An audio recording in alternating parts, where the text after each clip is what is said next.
fact that you chased him out of my room by just not reading the room. He left and he joined me in the Promise Prize. You talked over him and he left, and you admitted it at the time. Yeah, well, I apologize, and then he joined me. Well, I accept your apology, but I want you to change your behavior. That's the real apology. Please, stay on topic, for God's sake, and keep it brief, and don't freebase. Well, Norm, I mean, why, I do have a question. Why does everybody love to just argue on this app? Why can't we? I don't know. Form a room about it. Make a room about it. I don't know, and I don't care. We're not Canadian. We're not Canadian, okay? Weird. Okay, it's weird. I think it's like an excitement thing, like people want to whatever your theory is, you're now still derailing it. Okay, the topic of the room is USA elections. Who watched the DNC last night? What are your thoughts? I think it's bullshit that they're still pushing this lie that Donald Trump is a white supremacist, and that alone makes me not trust them inherently. He's a white supremacist. No, he's not. How is he a white supremacist? No, he isn't. What did he do? No, he isn't. His administration attempted to modify the citizenship question of the census. Okay. And wait a minute. What does that have to do with race? You may not. Wait a minute. You may not. I'm going to answer. Citizenship is not race. I'm going to answer that. The guy who drafted the question, he died during discovery, right? When this thing was going through the courts. And his effects, including his laptop, went to his estranged liberal daughter. His daughter provided his laptop to the prosecution. Okay, so there was a guy. Wait a minute. I got your point. I got your point, though. I got it. You finished. A guy had some racist thing on his laptop. That doesn't mean that Trump is a racist. You don't have my point because I did. I do have your point. You made it to the point yet. No, I didn't. No, you did say it, Tiger. We get it. Some guy who worked on a bill had racist stuff on his laptop. It doesn't mean that Trump is a white supremacist. Norm, wait a second. Focus on Trump. Wait a second, Norm. So they when the bill was drafted, not the bill, it wasn't a bill, right? Because the executive branch could do this on their own. How is Trump a white supremacist? Wait a second, Norm. No. Talk about Trump. Well, and Norm, I am answering the question. You may not. You may not. What does this have to do with Trump? Answering the question. You're responding to something that I brought up, and I yes, just want to I'm clarify. This is like saying that Biden is transgender because he had a transgender person working for him. Here, and you guys are shouting at each other. It's just the two of you. All right, let me say this. When Norm said, did you see the DNC? Any thoughts about the DNC convention? I said, Biden is still pushing that Trump is a white supremacist. And let me clarify, specifically, I was referring to the fact that he's still pushing the lie about Trump's Charlottesville comment. And so you may go off in many other directions about stuff that he did that you could interpret as white supremacist, but keeping with Norm's thing in the DNC convention, you may also choose to just respond to the fact that Trump did not endorse white supremacy on the day of the Charlottesville riot. When he said there were fine people on both sides, he was not referring to white supremacists, and in that same speech, he specifically disavowed white supremacy. No. That's fine. So there are two. So I'm going to answer that example as well. But the language that they were looking to add to the census, right? The guy who drafted the language, the consultant they brought in, he stated in no uncertain terms that placing the citizenship question on the census would be to the detriment of Hispanics and to the benefit of non-Hispanic whites. He was explicitly doing it for racist reasons. And he gave all the answers as to like the lie that the Trump administration told, where they said they were doing this to comply with the Civil Rights Act. That was him. That was the guy who came up. So they were clearly listening to him. In terms of Charlottesville, Trump did endorse white supremacists because there were no other people at the white supremacist rally. That is incorrect. They're all white supremacists. That is incorrect. There were people there who wanted to keep the statues who were not white supremacists. They were white supremacists. No, they weren't. I'm sorry, you're just factually incorrect. Saying this they were 10 times doesn't make them that. This is a failure. You just lose the argument at that point. Norm, would you consider a person who wanted to keep a statue of Hitler to be anything but a Nazi? Not an analogy. It was. Hitler- It's totally an analogy. It's exactly an analogy. Not an analogy. There were people at the Unite the Right rally who didn't give a crap about the statues. Not right-wingers. Who wanted A to per- unite the right. Yeah. The whole point is that they were racist. that Are you rally saying You the don't right- have- particular Right, brought the right. people from You- all over the spectrum. You don't have and will never have the right to define another human being. You'd like to have that right because that makes your argument easy. You can just, anytime anybody disagrees, you can say they're a racist, they're a white supremacist. It doesn't work. And when you do that, all you do is you lose votes because you're telling people who Joe are. Biden won the election. It worked then. No, It seems to fail because it was close and Hillary Did lost. he win? I'd Did say- Joe Biden win? I'd say that is not evidence that it works. It's evidence that it divides the country. If Fuck Joe it. Biden, I like the divide. I like dividing. okay, well I like then the- you're I a like- nihilist. I You like- I like you like our conflict. portion. Then don't. Contradict like yourself our because portion 2 being hours larger. ago you said you care like about our Americans, portion. but now Yes. you're saying you like dividing Americans.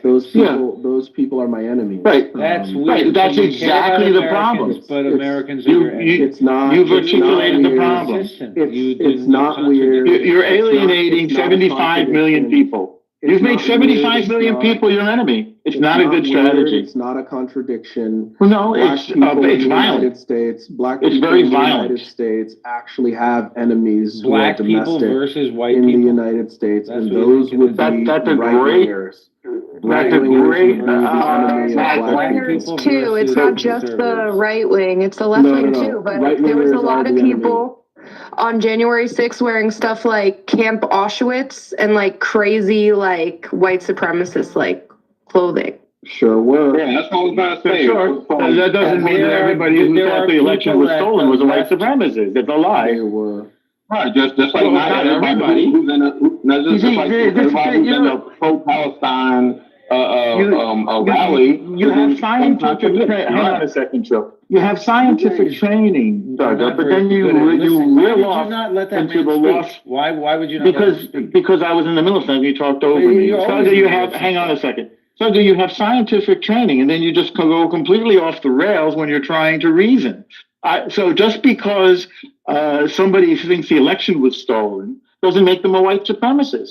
Just because there was somebody with white supremacist crap on his computer in Trump's administration doesn't make Trump a white supremacist. Just because Biden had a transgender puppy play person on his cabinet and in his administration, Sam Brinton, doesn't mean that Biden is a puppy play transgender. It's just it's a real failure of logic. And again, if you like dividing the country, that's fine.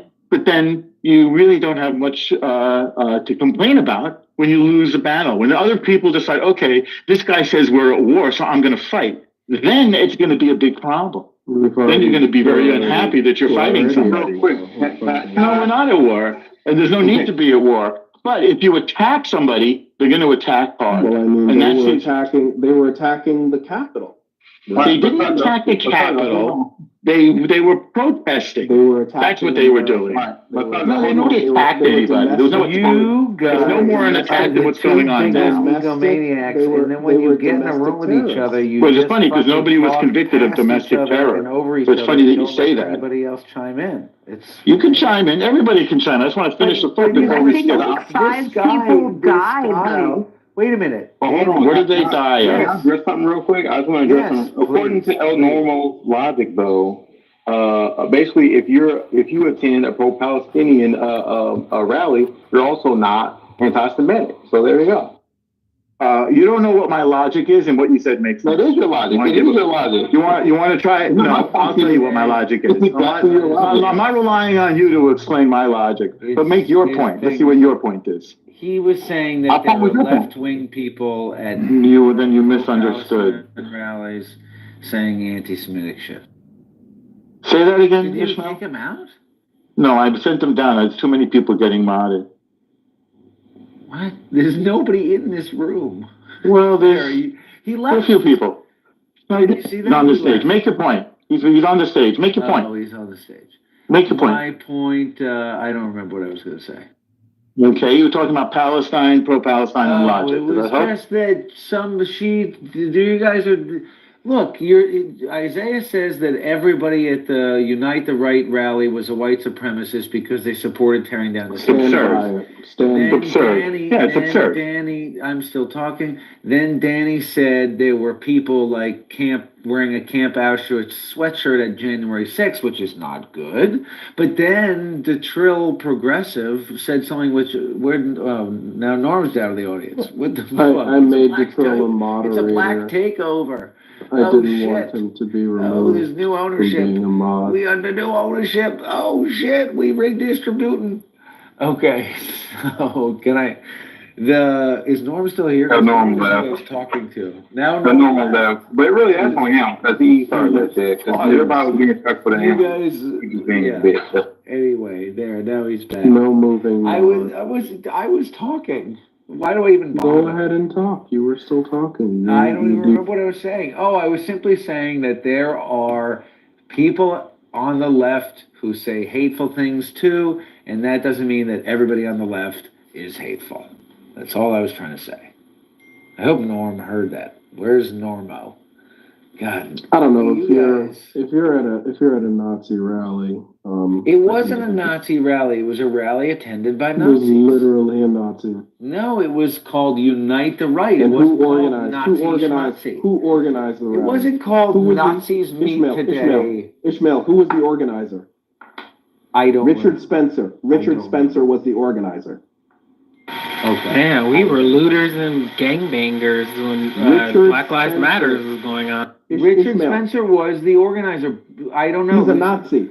I don't really. Okay. All right. So I mean, that still doesn't necessarily mean that everybody who went there. No, it doesn't. It But doesn't no, because. but Thugger, here's the thing. We have to understand that in America, the only way you can be a racist is if you literally say I'm a racist or say the N-word. That's the only way. Other than that, you can allude to it. No, You can basically you can basically do everything that racist would do, but not be a racist simply because you didn't say you're a racist. You have to make it unequivocal, like nobody can deny it. That's the only way you're a racist. Other than that, you can tap dance around it, but not quite be what you clearly are. You're not black if you don't vote for Biden. That's true. You're not black.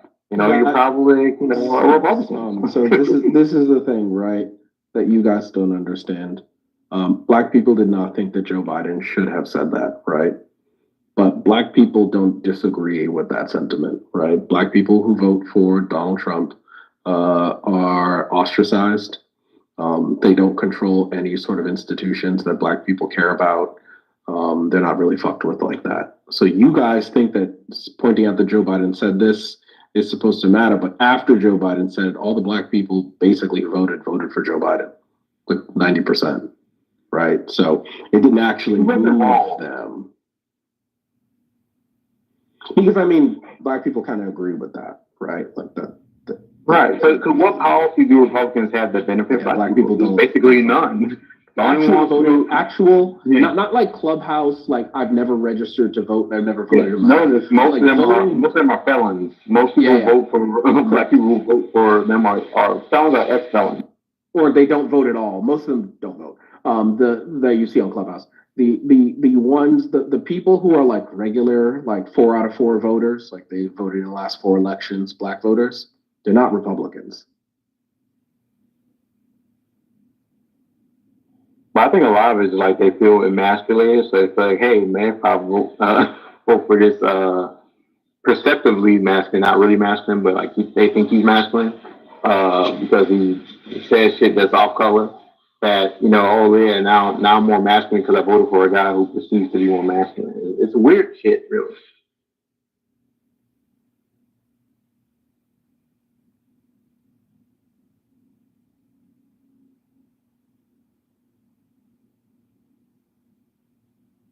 Mike, did you have something you would like?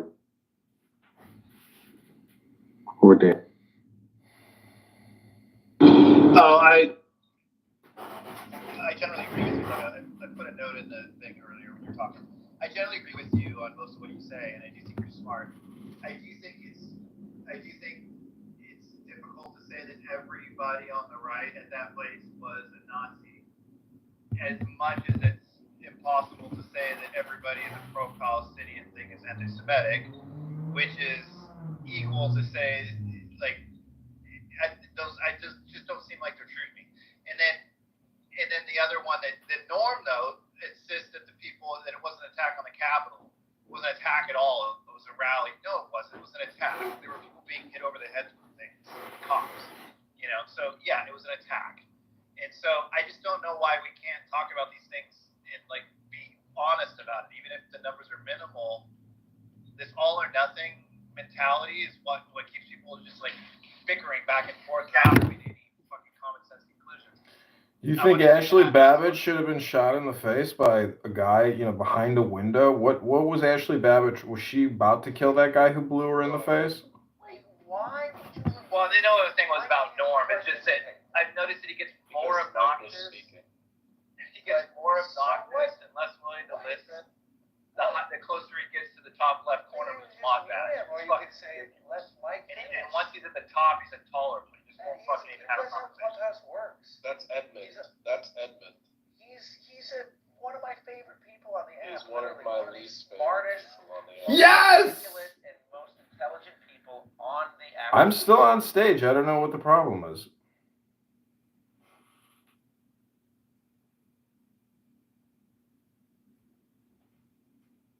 Am I still here or am I out of the room? Hello? Hello?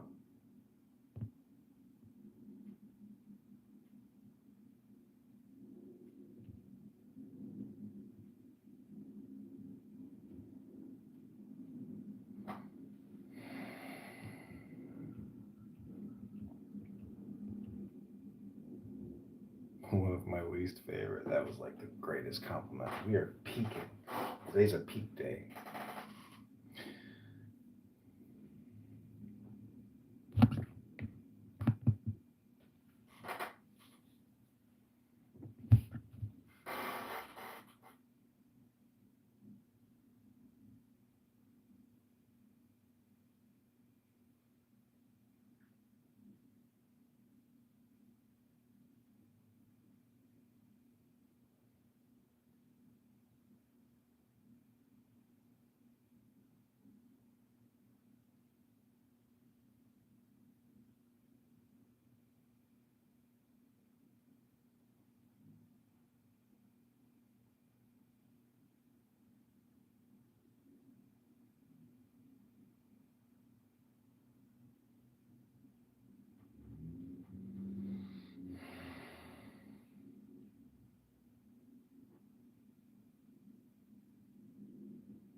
answer your question if you allow me to.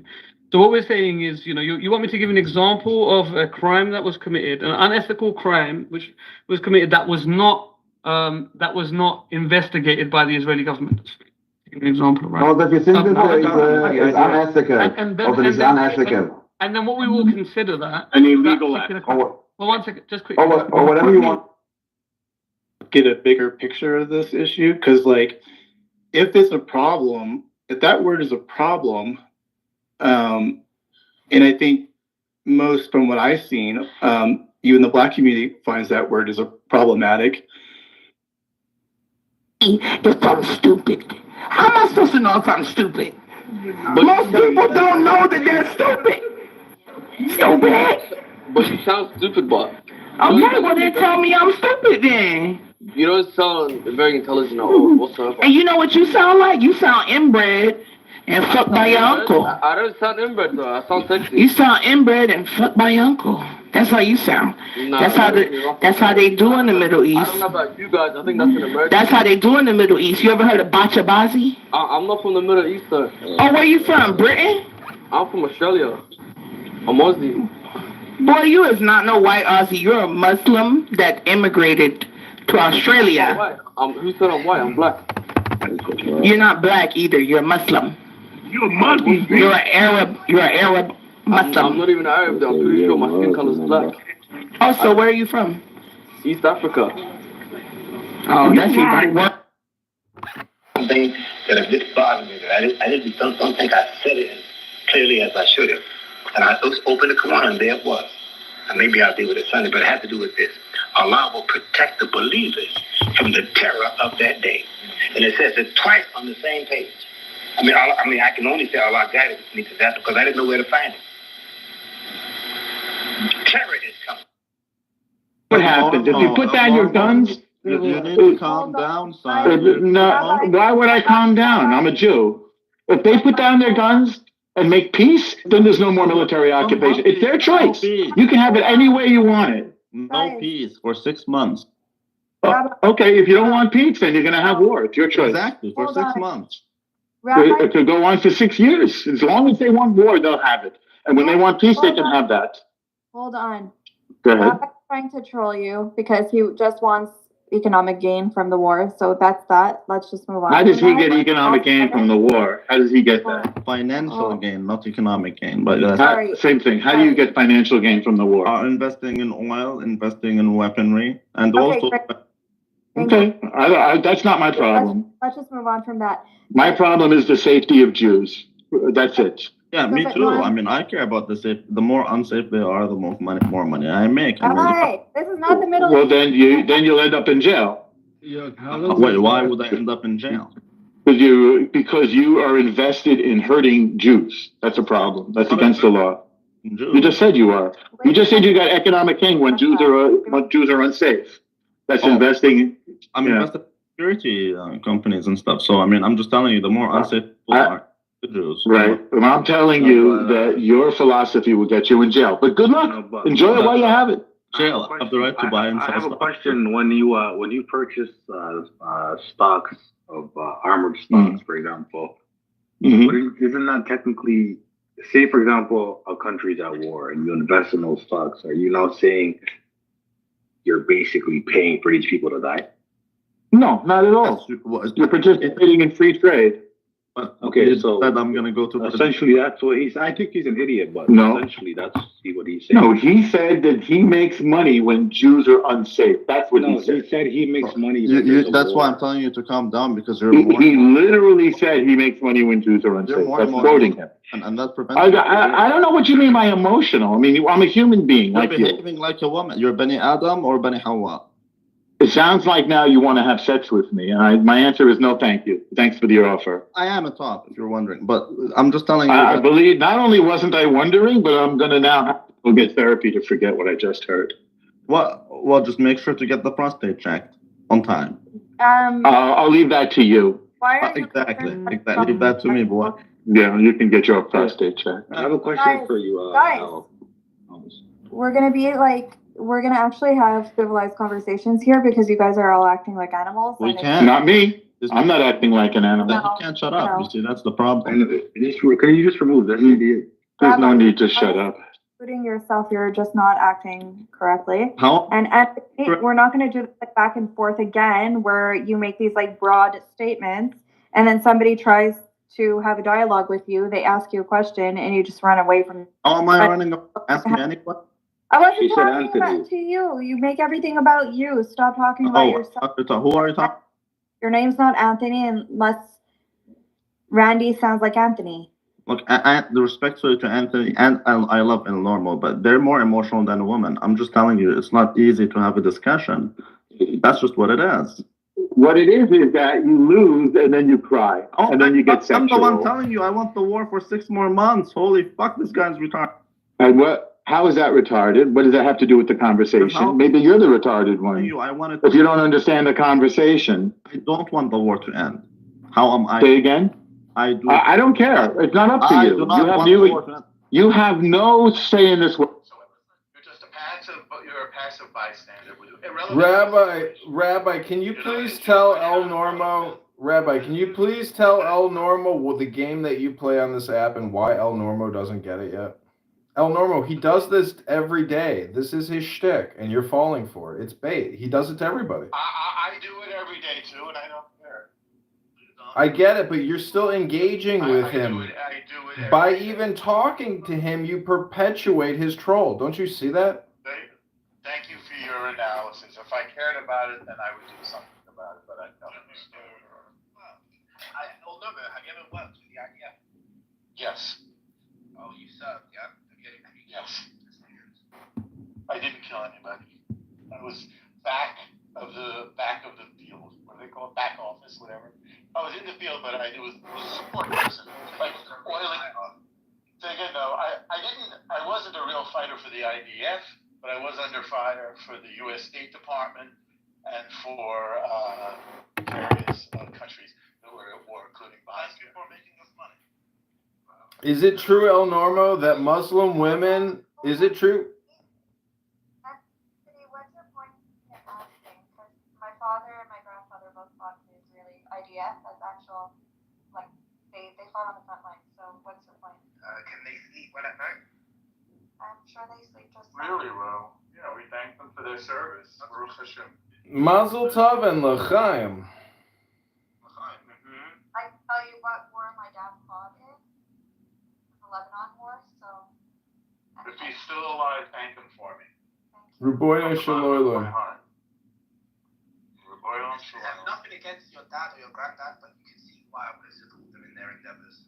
Well, who are you? Who cares about you? What, you're a British guy? What are you? A Pakistani guy? What's the deal? Who cares? Who cares whether you support or not support? We do this for Jews. We're not doing it for like rando British guys. The world doesn't support you. No, most of the world does, but it doesn't matter. We're not looking for anybody's support. What's that? No, actually, the U.S., all of the Gulf Arab states, the European Union.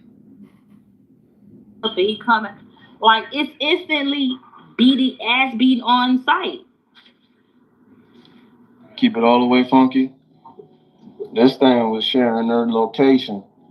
And I couldn't find foot. He doesn't really know. He gets this picture, and if we want to drill down, at the end you will see that those are many things that are, none of them is factual or maybe anecdotal and exaggerated and put together to create an image. This is why we are trying to. I've never had like when we grew up, some of us older guys, you didn't have cell phones, you didn't have social media.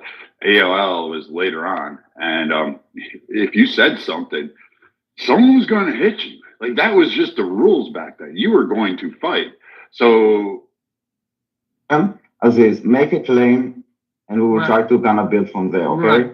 So I just want to address the last question. There's a reason why I kept doing it. I'm not arguing about how you guys are speaking or anything. That's not what I'm doing. I'm addressing the question. Make a claim. And only the Aziz, question. Aziz, you're already taking 15 seconds and you didn't stop. Listen, My God. you're really pushing on everybody's head.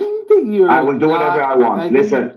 Oh, no, not everybody. Please mute. Okay, like it's already like on the edge. Aziz, make a claim that we can all discuss, not about you and not about how we talk to you or not anything. Make a claim regarding the army, the IDF, Gaza, whatever. It has to be in the Middle East, okay? Okay, I'll make a claim. And my claim is this.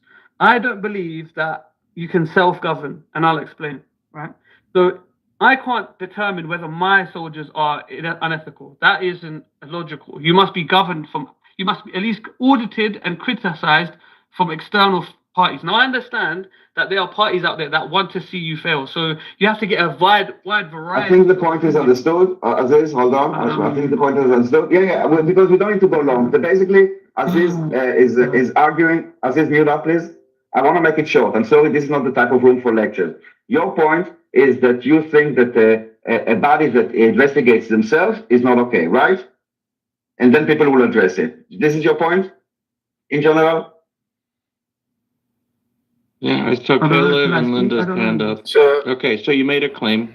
Hold on, I didn't hear what he said. Can you please hold on, everybody? Aziz, is this what you meant? So if I understand someone halfway while they're speaking, can I just stop them?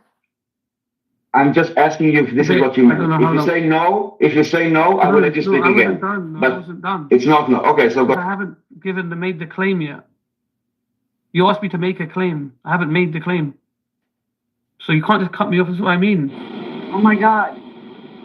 We're looking Daniel, for facts, not Daniel. claims. No, hold on, Linda. It's the last.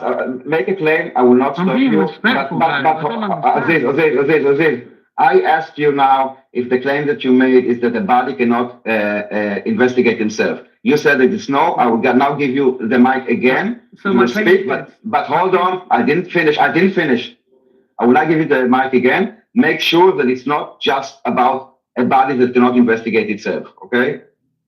Bro, my claim is this. So obviously you guys are, you got the claim is this. Just say it. Okay, 1 second. No. Everybody, please. Linda, I don't know what's wrong today. I'm asking you again, please. No interruptions. Guys, from everybody. 20 different people. Okay, Aziz,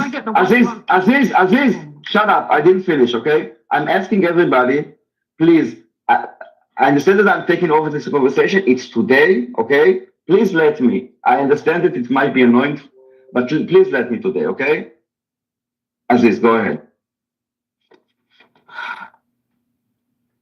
Guys, you know what? It's been a pleasure. I just can't communicate this. I've really struggled because I'm speaking to loads of people. And they are please about you started about investigating. I can't communicate like this. It's not logical. Okay. I'm asking last time if you want to. Listen. I'm coming back to you and everybody. I'm muting everybody. Listen. If you now, I will give you the last chance, and then really we will move on. Make your claim. Make your claim. Make your claim. No one will interrupt you, but talk to the topic. No one interrupt me? Can you assure that? And I'll make the claim right now. I want to make the claim. No one interrupt me, please. Yeah? Okay, so this is my claim. Israel has been criticized by a number of different independent audits, right, that have determined that the way that they have carried themselves in a military manner has been considered unethical.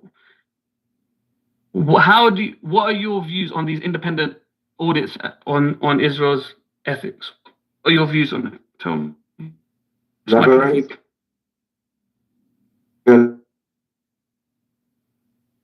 Very specific one. Okay, right. So one of the bigger ones I want to go back to. I know you guys wouldn't agree with it.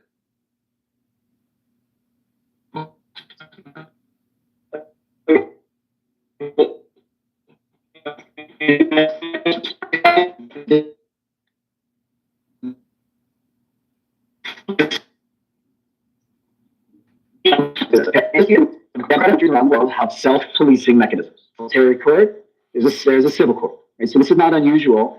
And organizations like Amnesty International are not legally binding adjudicators on ethics. And they are not legally binding adjudicators on. So are we saying that ethics is purely a legal, it's a legal factor, ethics? No, what I'm outside of a legal he's saying they're an no, that's not what I'm saying. What I'm saying is that when there are crimes committed in democracies, they investigate. Wait, no, Daniel, let me focus this. Before you answer him, I want to understand if we understand his claim, and I want to just distill his claim, not to answer his claim, just to kind of make his claim into one sentence. I didn't understand because he said at the beginning about a body that cannot govern themselves, and then he said that they are, then he kind of finished it with the unethical, and I'm trying to understand those two parts of the sentence. Let me clarify. It's not one claim, it's two different points. This is my problem, okay? Okay, yeah, no, that's so fine. I That's think fine, Daniel. I respect that. I respect that. And I'll clarify. I don't think you need to clarify. I think it was for Caleb.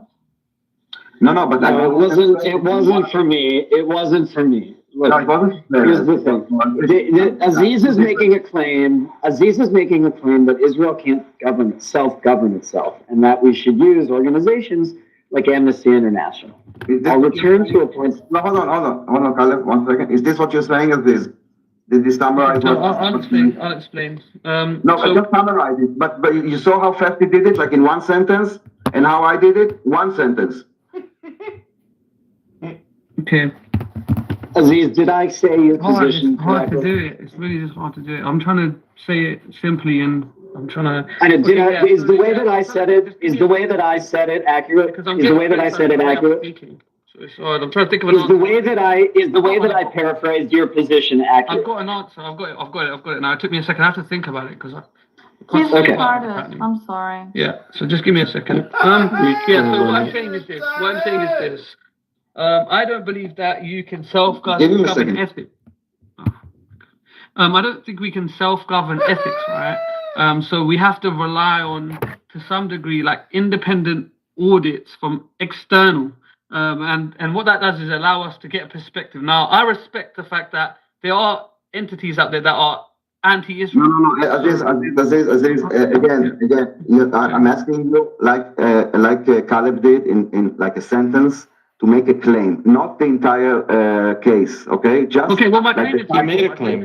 My claim is really simple then. My claim is really simple. My claim is really simple. My claim is really simple. 1 second. My claim is this, right?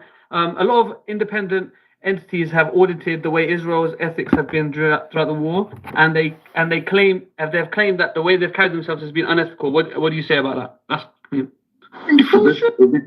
okay. So the claim is that people. And I'll give a big example in the chat, so you can like a physical one. Hold on, relax. I'm not answering you. Listen, what I'm trying to first is mirror to tell you what I understood, okay?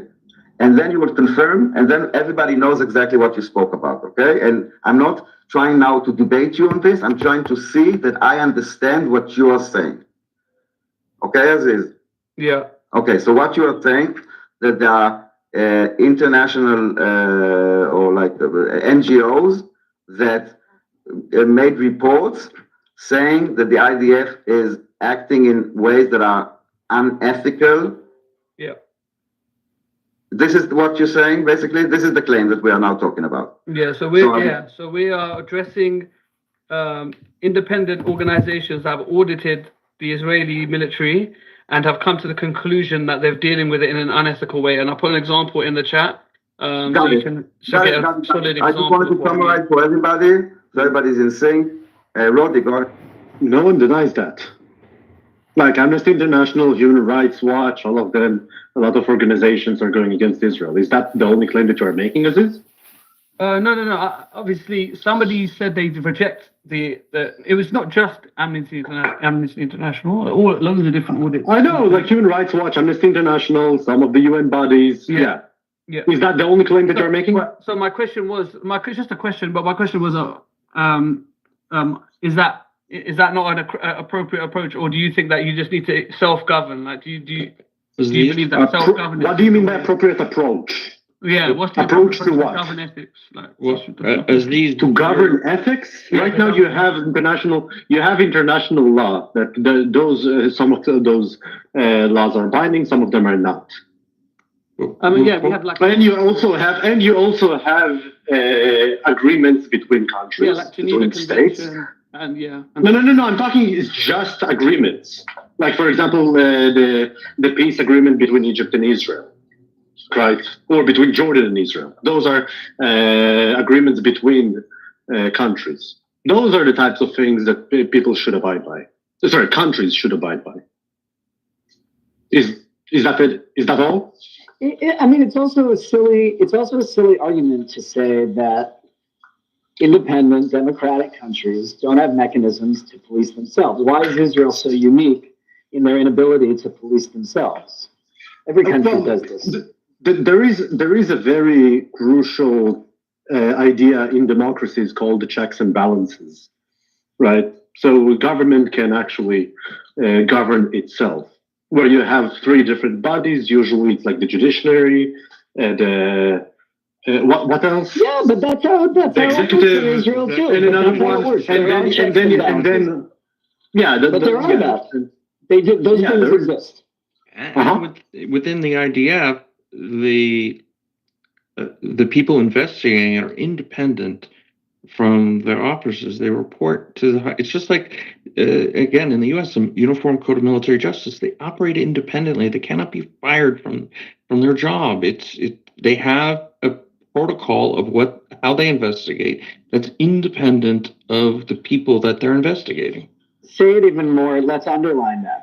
The military courts have prosecutors who are whose job is to prosecute soldiers when they do wrong.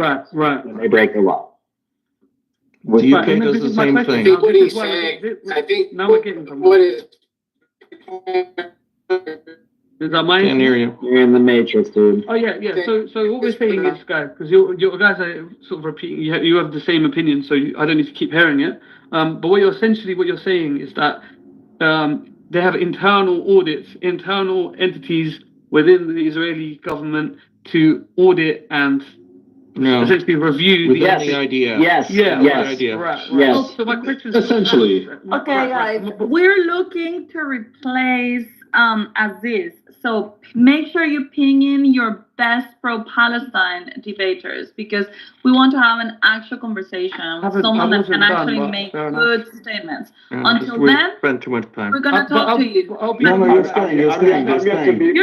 You're staying, but I'm asking people to Nah, I show be for the Palestine. person Shut him the that they fuck up. consider is the best person to put up front the Palestine argument. Guys, I let 5 people speak. Shut up! Shut up! Shut the fuck up, bro. Malcolm, I will not ask you again, Malcolm. Come on, bro. I haven't insulted Aziz, anyone. what you're asking for the Israeli army, you know that it's like relevant I for just want to get back because a lot all of people armies, spoke right? after a lot of people responded to my claim. Are you listening when I speak to you, or are you always like about the complaining? No, but yeah, you keep trying. You keep trying. Ish bye. 1 second, let Daniel finish, man. Aziz, when I'm talking to you, I'm talking to you. Stop defending yourself. Like, try to listen. And if I'm talking to you, there's a reason, or anyone else, we're trying to have a conversation. You're always getting defended. Like, 5 people spoke. Like, I have to say I something understand, back, but you bro. cannot always complain. You know what? You can always leave. We don't want to hear your bitching and whining. Enough with that. Half of the conversation of what you're saying is about complaining, and then we talk about complaining instead of I wanted to. enough with this. Responding. I just started responding. I wasn't complaining. Again, listen to what you're talking. You're like a child. I'm sorry, Aziz. You're like a child. Daniel, you spent more time criticizing me than the ethics of the military. Like, this is what we're talking about. I give up. It's how ironic. Okay, That's a point that he finally made that I agree. Okay, so I've been waiting for a while, like a very long time. About 45 minutes I've been waiting to be able to say something. Please go ahead, Linda. Yeah. Oh my goodness. Okay, so firstly, seriously, this guy has been saying nothing, literally, because I've been having my eye on my watch for about 45 minutes. He's been saying zero and zip. So what a total disastrous waste of time. Seriously, guys. And as patient as you want to be, and you want him to get, he can't, he won't. Could we please move on? And could he please not be at the center? Thank you. Okay, this is why Issa now made a call for everybody to bring the best debater. Yeah, but Daniel, but it just happened. Rega, I've been trying to tell you this for over a half hour. I understand. It doesn't mean that it didn't happen. I understand that you got upset, but it just it did happen already. Like it already happened once you said it. Okay, Hala, let's go. Yeah. Daniel. Okay, no more nothing burgers. Go ahead, Donnie. Daniel, I have a question. Why do you keep coddling him? And try to explain to him, why do you keep coddling him? listen, explain guys, and drive a I point. wanna talk about topics. Listen. I'm not the topics, and no one is complaining. Listen, I don't want anyone complaining anymore. Do you see me speaking? Do you see me speaking, Aziz? Shut the fuck up. No, What I'm saying to Aziz, okay, Aziz, shut up. So what I'm saying to everybody, I don't want to hear complaints and I don't want to hear instructions. We are here to talk about topics. If anyone wants to cry, there's a psychologist probably in a different room. Not here, enough. Like, guys, I don't know what's wrong today. Let's try to talk about things that people care about and not just like your personal like emotions. I think the position was really simple, but he's not articulating it, which is that he feels that Israel should be held to a different standard than other democratic independent countries. And I think that's really the core of it, is that he feels that they should be treated differently, which is the core of anti-Semitism, which is the double standard, and do with what you will. But that's in essence what he said. This is why I wanted to ask him if he wants if this affects only to the IDF or to any other army, but he was very defensive. So Aziz, I can ask you again. Do you think that the thing that you demand from the IDF is the same level that you demand from any other army in the world, that they will not be investigated with their own prosecution? Like which is like the army tribunal? Hold on, I didn't finish. Hold on, guys, please. There's one thing I can tell you about me. I don't do lectures, okay? But I am trying to be very accurate. Right, and when people interrupt me, then I cannot speak. Let's get to it. Aziz, the last, you will not, again, I will tell again everybody, I don't want to hear complaints and I don't want to hear instructions, okay? It includes also Aziz. You are a guest here and we are talking to you. You are not here to set the rules. Thank you. Today, I'm a bit bossy. This is not how I act usually, but today I'm trying something else. Please, everybody, if you're interested, stay. If not, I don't want to hear complaints and I don't want to hear instructions. Today, tomorrow, yes, you can complain and curse on that. Aziz, is what you're asking from the IDF is the same that you would ask any other army in the world, meaning everybody that's using currently army tribunal to prosecute soldiers everywhere in the world. You think that this should not be applicable to Israel? And if so,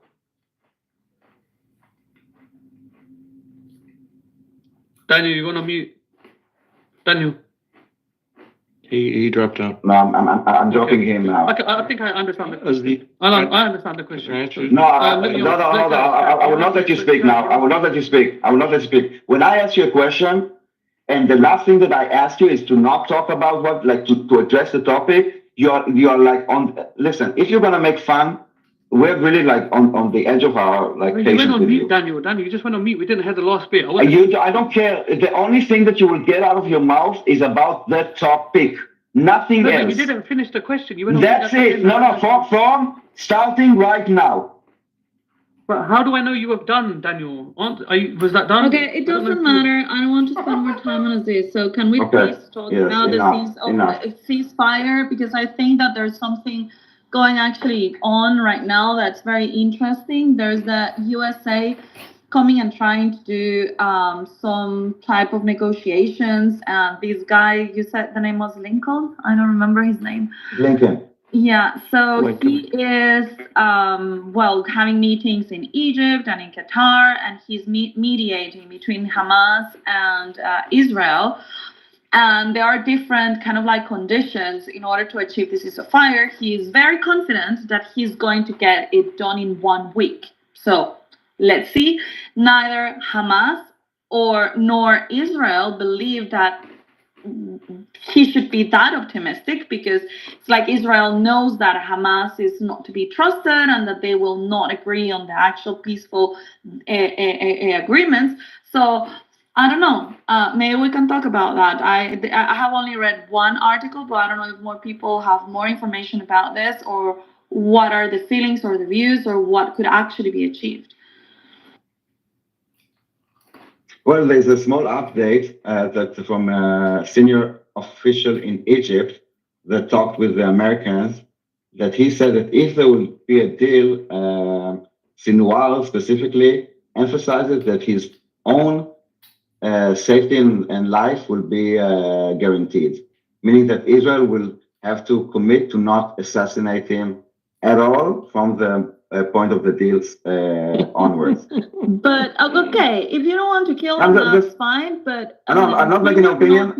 They shouldn't I'm allow not- him to just walk around, right? I'm just kind of updating. I didn't make it's not my opinion. I'm not saying I why. understand.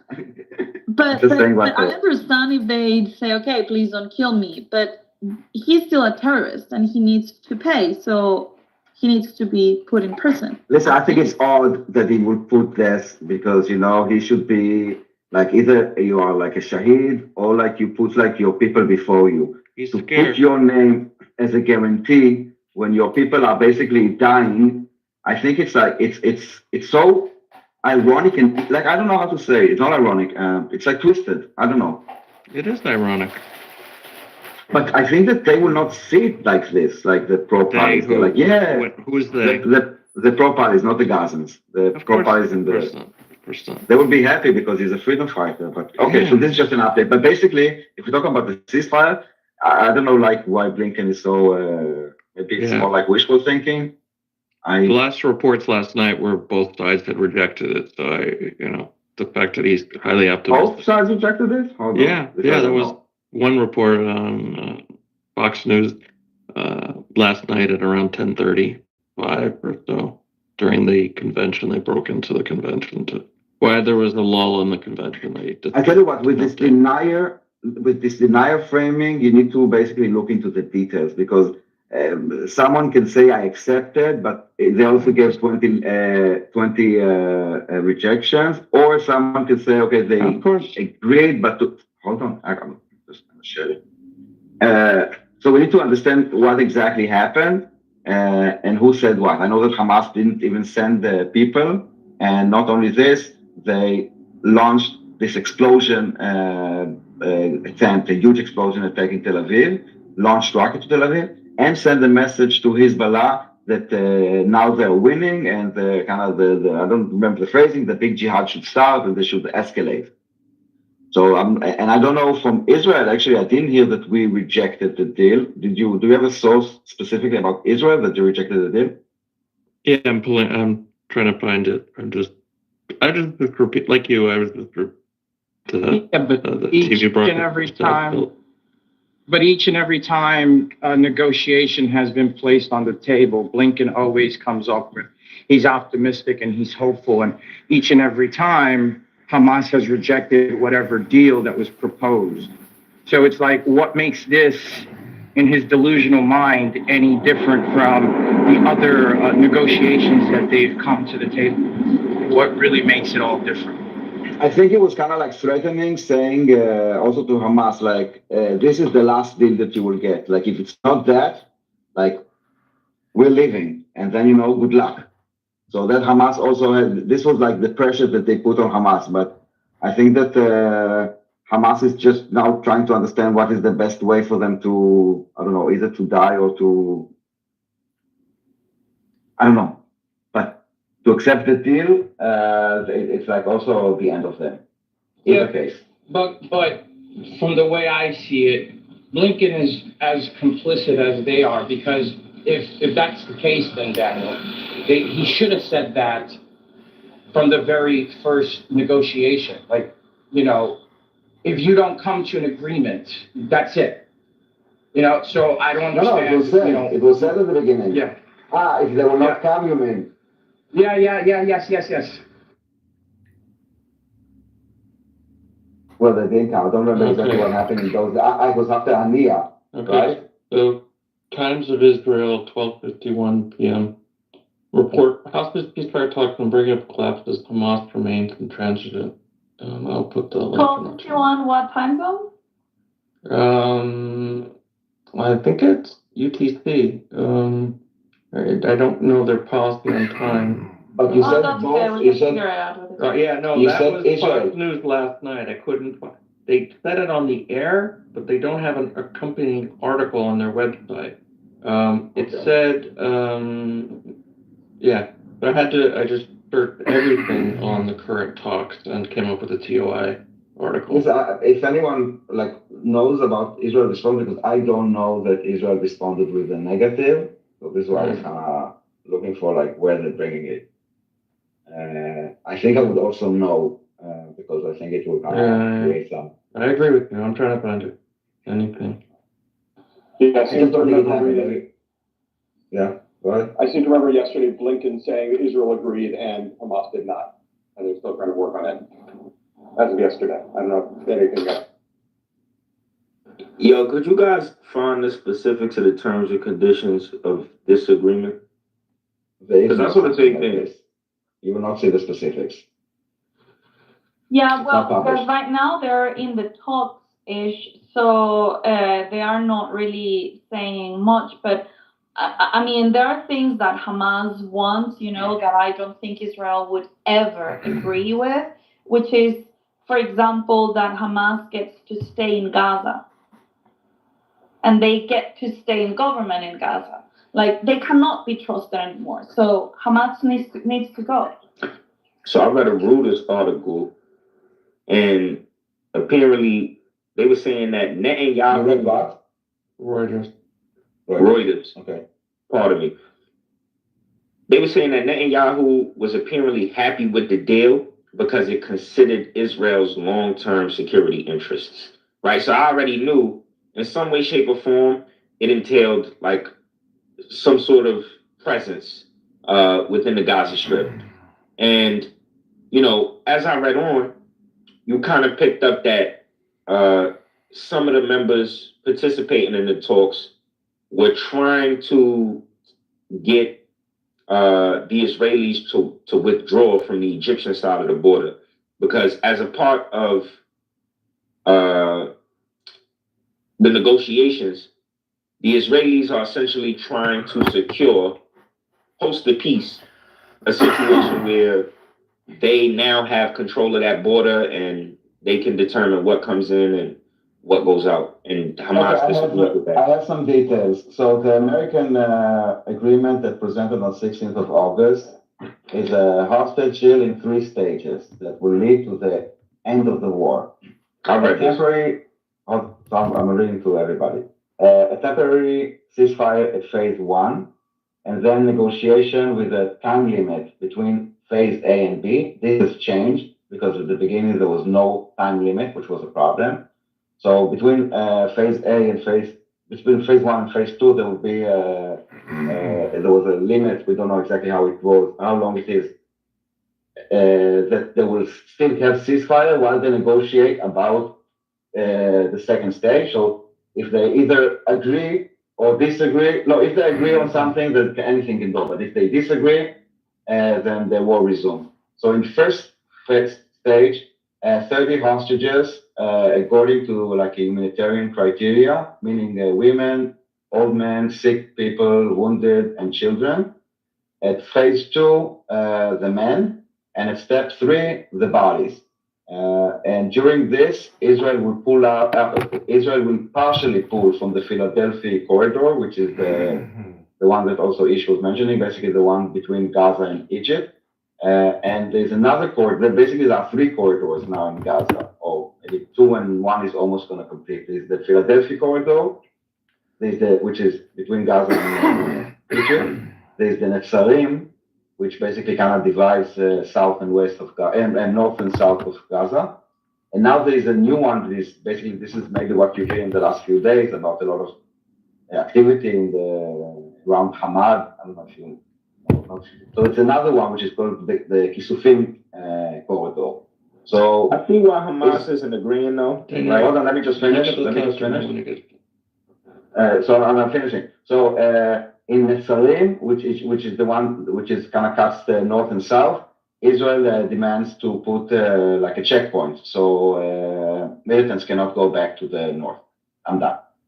Look at the article I found at the top. Last week there was a statement from the Prime Minister's office that alluded to the U.S. accepting Israel's desire to have troops on the Philadelphia corridor to prevent the mass smuggling of weapons. And now this article, which is from today, you can read it saying the U.S. does not want any troops, any Israeli troops. So I don't know if that changes things. It's against what the prime minister wants, which is troops in Gaza in the long term to prevent a situation unfolding again where Hamas just rearms. But think about this: if you top brass within Gaza or Hamas, after 40,000 bodies, right? Your political leaders getting assassinated. It's like, what's the point? What's the point of agreeing to some shit that dishonors our cause? So, respectfully, I think they shouldn't agree. Fuck them. Y'all ain't die for nothing. Y'all ain't have 40,000 people get smoked for nothing. So you think 60 is better? Maybe they shouldn't have started a war. I'm just saying. They should hold on tight. What is your claim? Like 40,000 it's not worth it, so you think 60 will be? It will not be less, it will only be more, Well, nature will take its course. No. Listen, acting as some sort of rogue. If they will not surrender, it's not really benefiting the state of Israel diplomatically speaking. Okay, so if you think producing 60,000 bodies plus, right, is gonna garner you any sort of, political leeway or support globally, it's not gonna happen. You don't need to. This is not the goal to kill more people. This is just the reality of war. We have objectives. Either we need to get them with force or with an agreement. Force will create casualties. Yeah. So either we fight for them or we do a deal for them. And now we're destroying all the tunnels because we want to go after Hamas, as we agreed that we're going. Look, you see, every neighbor in the region, right? I'm talking about every single neighbor. They all share the same position on what needs to happen. All the guys that are surrounding you share the same position. See, really? Fire. No, but you're fucking dumb shit. Hold on. Okay, let's try again, Ish, with you, okay? We tried with Aziz, we can try it with you until, if anyone, by the way, let me do a commercial break. If anyone knows a good, maybe it's it doesn't exist, a good pro-Palestine or pro-Palestinian debater that is on Clubhouse, and you can ping them in, we would love to have a conversation on the topic that you choose. No. I remember one, yeah. So in the meantime, hold on. In the meantime, we try to. I would bring in Randy, but Randy gets too hyped up. I pinged him already. He hasn't. There's also ABB. I'm not sure if. No, that's AA, not ABB. No, in general. ABB. Yeah, BB. But I can't ping her because she doesn't follow me. So Malcolm, we tried with Aziz. It didn't really turn out great. We can try it with you. You can choose a topic, whatever topic, but we will stick on that topic. Are you interested? Maybe. Let's see how You don't have to. You don't have to. It's an offer. I said maybe. Let's see how it goes. You wanna? Okay, call me. Okay, I'm on my mobile. Let me know. I understand, Daniel. You have to. Let's just let it happen organically. Come on.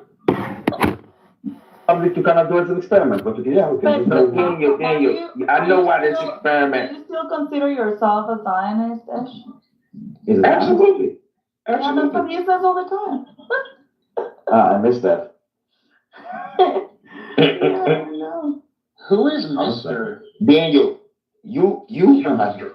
He's in love with Daniel. It's a great But is he pro-Palestinian? He's probably pro-Palestinian. What is a great group? Oh, it's Joe. Hello? Mr. Yeah. It's an old. Oh, he just spoke. He just came off the mic. Say it again. Oh, there we go. Okay, so until we have a normal debate, let's have a shit show. Yo, so Daniel, respectfully, I think that you gotta have these conversations Hold on, Ish. Mister, do you have anything to say to Daniel? Okay, let me ask you then. Why are you wearing his photos? Do you love him? It is better left unsaid is I don't want to talk I don't want to talk about it. Yeah. I talked to somebody. Sure. Yeah. Daniel, he's supposed to serve you as his master. Yeah. You need to help. You're fucking hooked. You're hooked. Tell him to bark like a dog. He's pretending to have an Indian accent. This guy is an Indian guy. All right. Are you trying to run? Mr. Are you running from Garg, this intellectual sparring session? Mr. Garg, what is it that you like the most about Daniel? And I don't get like people that kind of come on stage but don't want to talk. Like, what's the difference? Like, why you don't? Oh, What's the Jason's point? here. Why are you being a coward, Daniel? I thought we were Coward? You know me as a coward? Well, yeah, she said maybe. I think She offered it. She didn't say yes. No. Wow. Art museum. So you guys find any excuse to bow out? You can't like. That's crazy. What? No, what Lisa does is a masterpiece, like daily masterpiece, guys. We have to. Who? What I observed is that we should be calling Ish a little out. Andrew, why are you? Why are you? Why are you?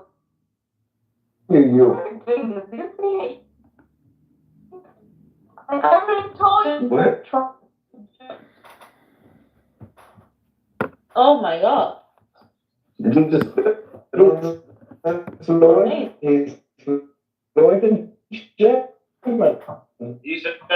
Anyway. Yeah. That was gold. Okay, so let me try to moderate this. Malcolm and Daniel, hold on. Why are you calling him a coward? Enough with the complaints today. What do you want to fight about, Malcolm? He's like a boxer who has all these fucking clauses. Okay, you can't come in with this and that. No, let's just put on gloves and fight. All right, you got all these special rules. He offered it up to you. Okay. Baby. Pick the fucking topic. Okay, so to make it fair, let's do something. Since you want to put on the gloves to punch Daniel in the face, maybe he agrees to put on his gloves.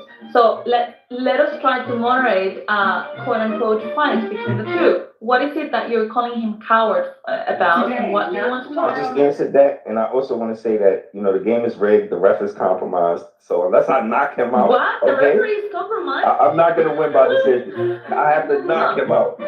Mama said knock him out. But Listen, okay, so as what I do was, you want to fight about? as I was telling Daniel, Okay, let's get this burning.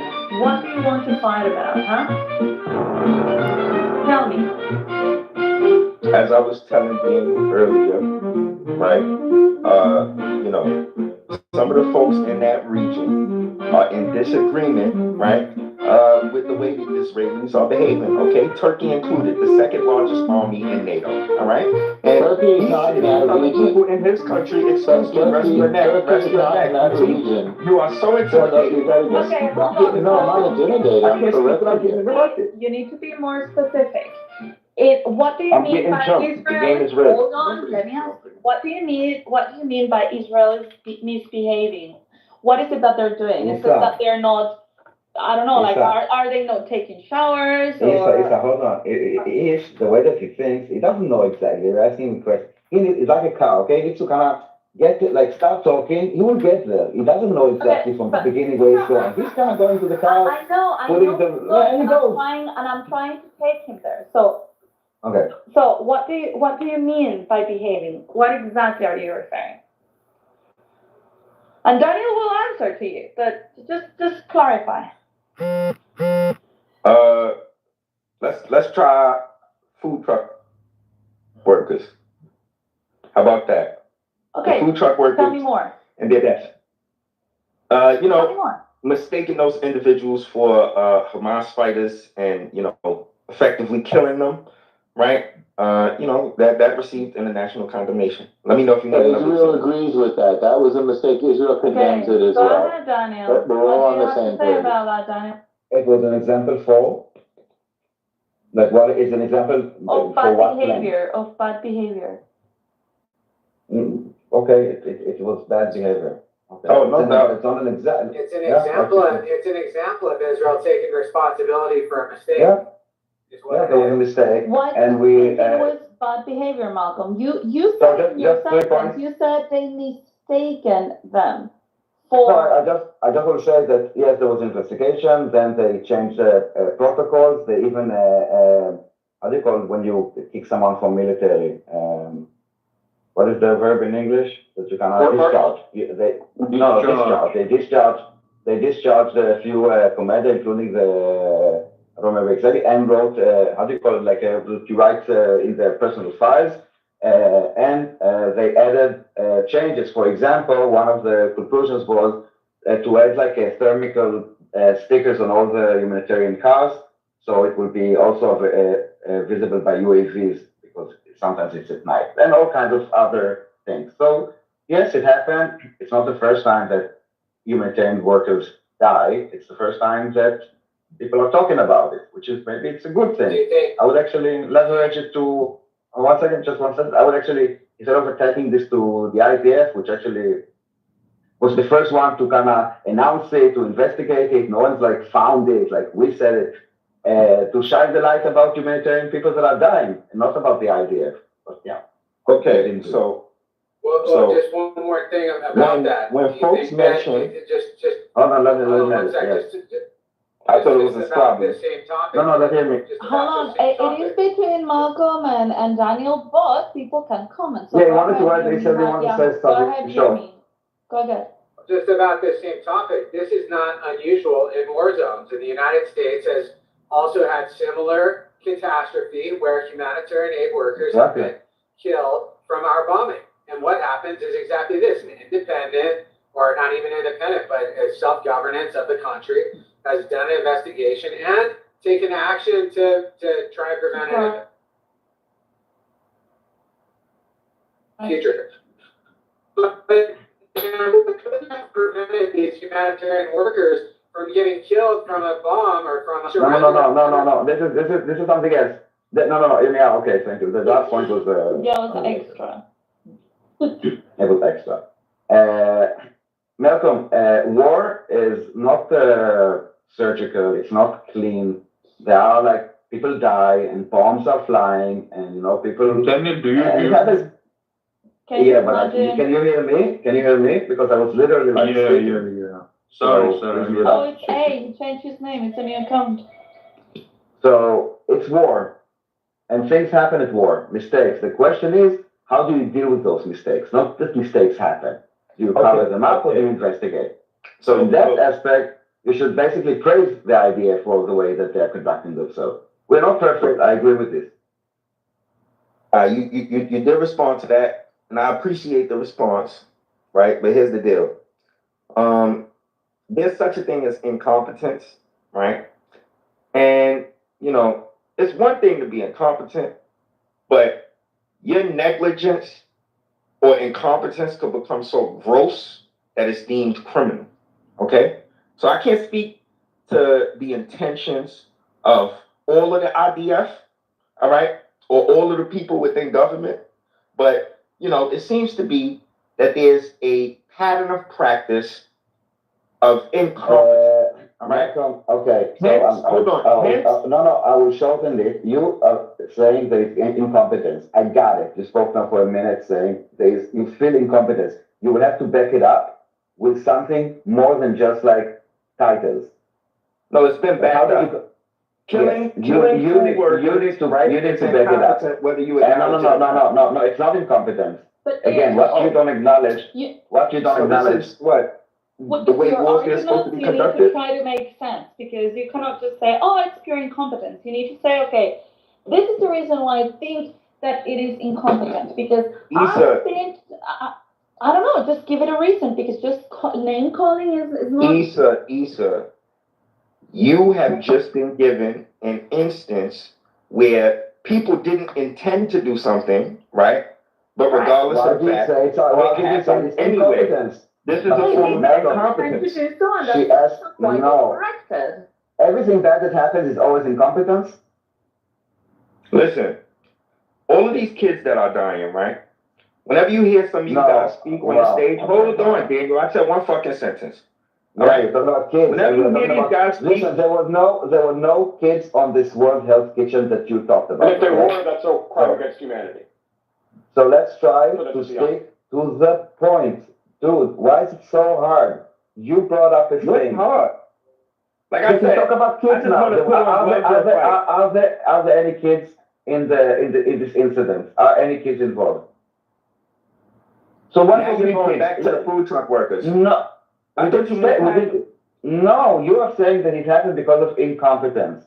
And we are trying to ask you, why do you think that this is showing for incompetence of the IDF? Is this a rhetorical question, Daniel? So you telling me they meant to kill the food truck workers? What are you asking? No, he's asking what, no, it was a mistake. Not all mistakes are incompetence. Human beings make mistakes. There's a mistake is incompetence. You were incompetent. You're not able to do your job. It's hard to find a mistake is not incompetence. In war, there are sometimes failures, even when people are competent. Do you guys know the definition of competent? We do, the but you definition of don't. competent does not involve perfect performance. No. Certainly not. You know, no one's asking for perfection. All you have to do is do whatever you're striving to do. No. So hold on, Daniel, because I don't even think they understand the working definition of competence, and they sitting here trying to tell me what's competent and what's not. Tell me the definition of competent. Every mistake means Tell me the definition of competence. Tell me the definition of. Hold on. No. Okay. Ish. You ask now the same question for 20 times. If you ask a question, you need to mute up and then answer. You just asked what is incompetence like 25 times. That was insane, dude. While not letting anyone respond to you. That was crazy. So incompetence is the inability to do something, okay? The not having competence.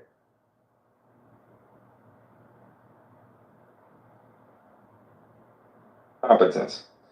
That is not incompetence, brother. Listen, dude, I understand, but I will hand it over to a native English speaker. How about this, brother? How about this? Listen, dude, I know what it is, Malcolm, but go ahead. Failure does not mean you're incompetent.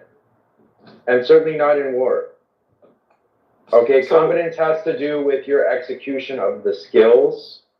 If you execute the wrong mission because you have bad intelligence, which is what happened, that's not incompetence.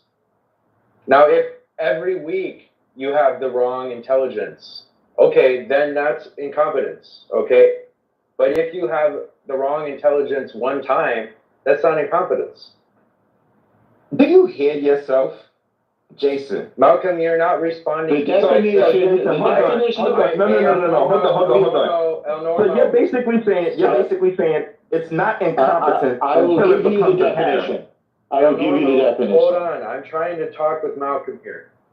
Jason, hold on. I'm sorry. Well, we need a definition of competence. I don't feel different. No. Daniel, let them speak for a second. Then. Okay, look, Jason, respectfully, you're saying that, okay, they made a mistake, but a mistake, we're not going to use the label competence for it until they keep making mistakes. If it happens every week, then we can use the label incompetence. No, that's basically what he just said. No, he makes his point. No more. He would make his point, not you. Please, Jason. Exactly. I keep getting jumped. I thought this was a boxing match. The game is rigged. Guys, 1 second. No more. Please let Jason and Malcolm speak just himself. And if he doesn't understand Jason will explain to him. So, Jason, did I express your position about right? No. The failure to achieve your goal is not incompetence. Okay, you can fail to achieve your goal this week and achieve it next week, all right, your level of competence did not change. So, Jason, by default, you're essentially suggesting that their intent was malicious, okay? Because if they're persistent, he's suggesting right, hold on, they made El a Normo, mistake. please rest your neck, rest your neck. Exactly, You're an please. ineffective interviewer. I'm not interviewing, I'm getting You're to ineffective the point. talker. I think I'm very effective. No, you're ineffective, we all agree. I asked you, Normo, please let Jason and Malcolm speak. It's excruciating to see Malcolm make such a fool I of himself. understand, but Normo, I'm asking you, please let Jason and Malcolm. All right, now, Jason, respectfully, brother, the reason I use the word incompetence, right, is because, everyone likes to speak to the intentions of the IDF as though they're psychic, right? I'm not within the head of the IDF. I can tell you what the finance minister said, right, and how he suggested starving 2 million people. But, as far as the soldiers are concerned, I can't tell you what they're thinking. So when I see the IDF, right, make a mistake, like say killing perhaps innocent people. They could be children, they could be grown men, elderly, don't know. But innocent people, right? And then they say, look, Hamas is occupying institutions that weren't intended for the purposes of war, but due to the fact that they've militarized those institutions, we essentially come across certain casualties. You are being too long. Please make it like shorter. Yeah, it was just about to wrap up. Basically, to me, right, they're essentially saying, we don't intend to kill these kids when we bomb this building, okay? This is not our intention, this is not our goal, this is not our aim, right? But despite the fact that this isn't our aim, it seems to be our baseline in terms of the way in which we conduct war. If we bomb a building, the kids just kind of consistently happen to die, as well as the elderly, women, and soldiers fighting for Hamas. So if this isn't your aim, yet you persistently, secure what isn't your aim, at that point, I have to deem you incompetent. Okay. Okay, I think the point is hold on. I think the point is made. Malcolm, I don't think this is a reasonable way to evaluate the performance of anyone in war. Pretty much everybody who engages in war has unintended consequences. They do have those consequences, like, repeatedly. No one who conducts a war is going to be competent according to the standard you're supplying. And this, I think, is where you are wandering, because it's one thing to talk about a very, just like a kind of absurd mistake where they have identified these trucks, which are full of humanitarian aid, incorrectly, and they attack them, right? That is something that is really avoidable. That's an intelligence error. But you transition from that to talking about attacking an urban area and there are civilian casualties. And you're like, well, they consistently have civilian casualties, and so they're incompetent. Well, I mean, everybody consistently has civilian casualties. So that can't be the standard. I mean, you've got to have something else that you're indexing off of when you say that Israel is incompetent. And I know what it is, okay? It's Judaism. You are an anti-Semite. And that's why you take this position, Malcolm. All right, hold on, real quick. Before the defamation of character continues, right? I'm actually in agreement with you, with the exception of the whole anti-Semite piece, right? It's not incompetence, actually, okay? The repeated mistakes that they make time after time after time, right? This isn't what you call incompetence. When you don't secure your military goals, which isn't to harm innocent civilians. Hold on, Daniel, please let me finish. Now you're repeating yourself. It'll be quick. Just let me finish. He repeated himself. It doesn't matter. At the end of the day, what is happening here, and you're right, Jason, it's this double standard. He's talking about the repeated, and here, we can resume the conversation, and let's try to compare it to other armies, okay? And then maybe you'll understand what Jason is talking about. when you put a standard Daniel, why are you on the idea in the of conversation? the Israel, Malcolm, let Daniel talk. try to understand, and don't feel like you're coming from ego, and I don't care, but what I'm talking to you is not to attack you or to demonize you or to humiliate you. But when Jason was telling you about the anti-Semitism and you were saying defamation, yes, I don't think that you go and you look at Jews and you spit on them. That is not, it's not always like from 0 to 100. But the fact that you put Israel on a different standard that you would put any other army and country in the world is showing your basically that you be maybe not anti-Semitic, but your talking points are coming from anti-Semitic brainwashing. So let me ask you a question. Show me the president that quoted the Bible. Malcolm, I would like to thank you. I need to sign off here. Malcolm, thank you for going back and forth with me. Daniel, thank you for modding. I'll come back. Hopefully we can continue this conversation sometime. Okay, I want to jump in at this point. I want to jump in at this point. Wait. Number one, the definition of competence.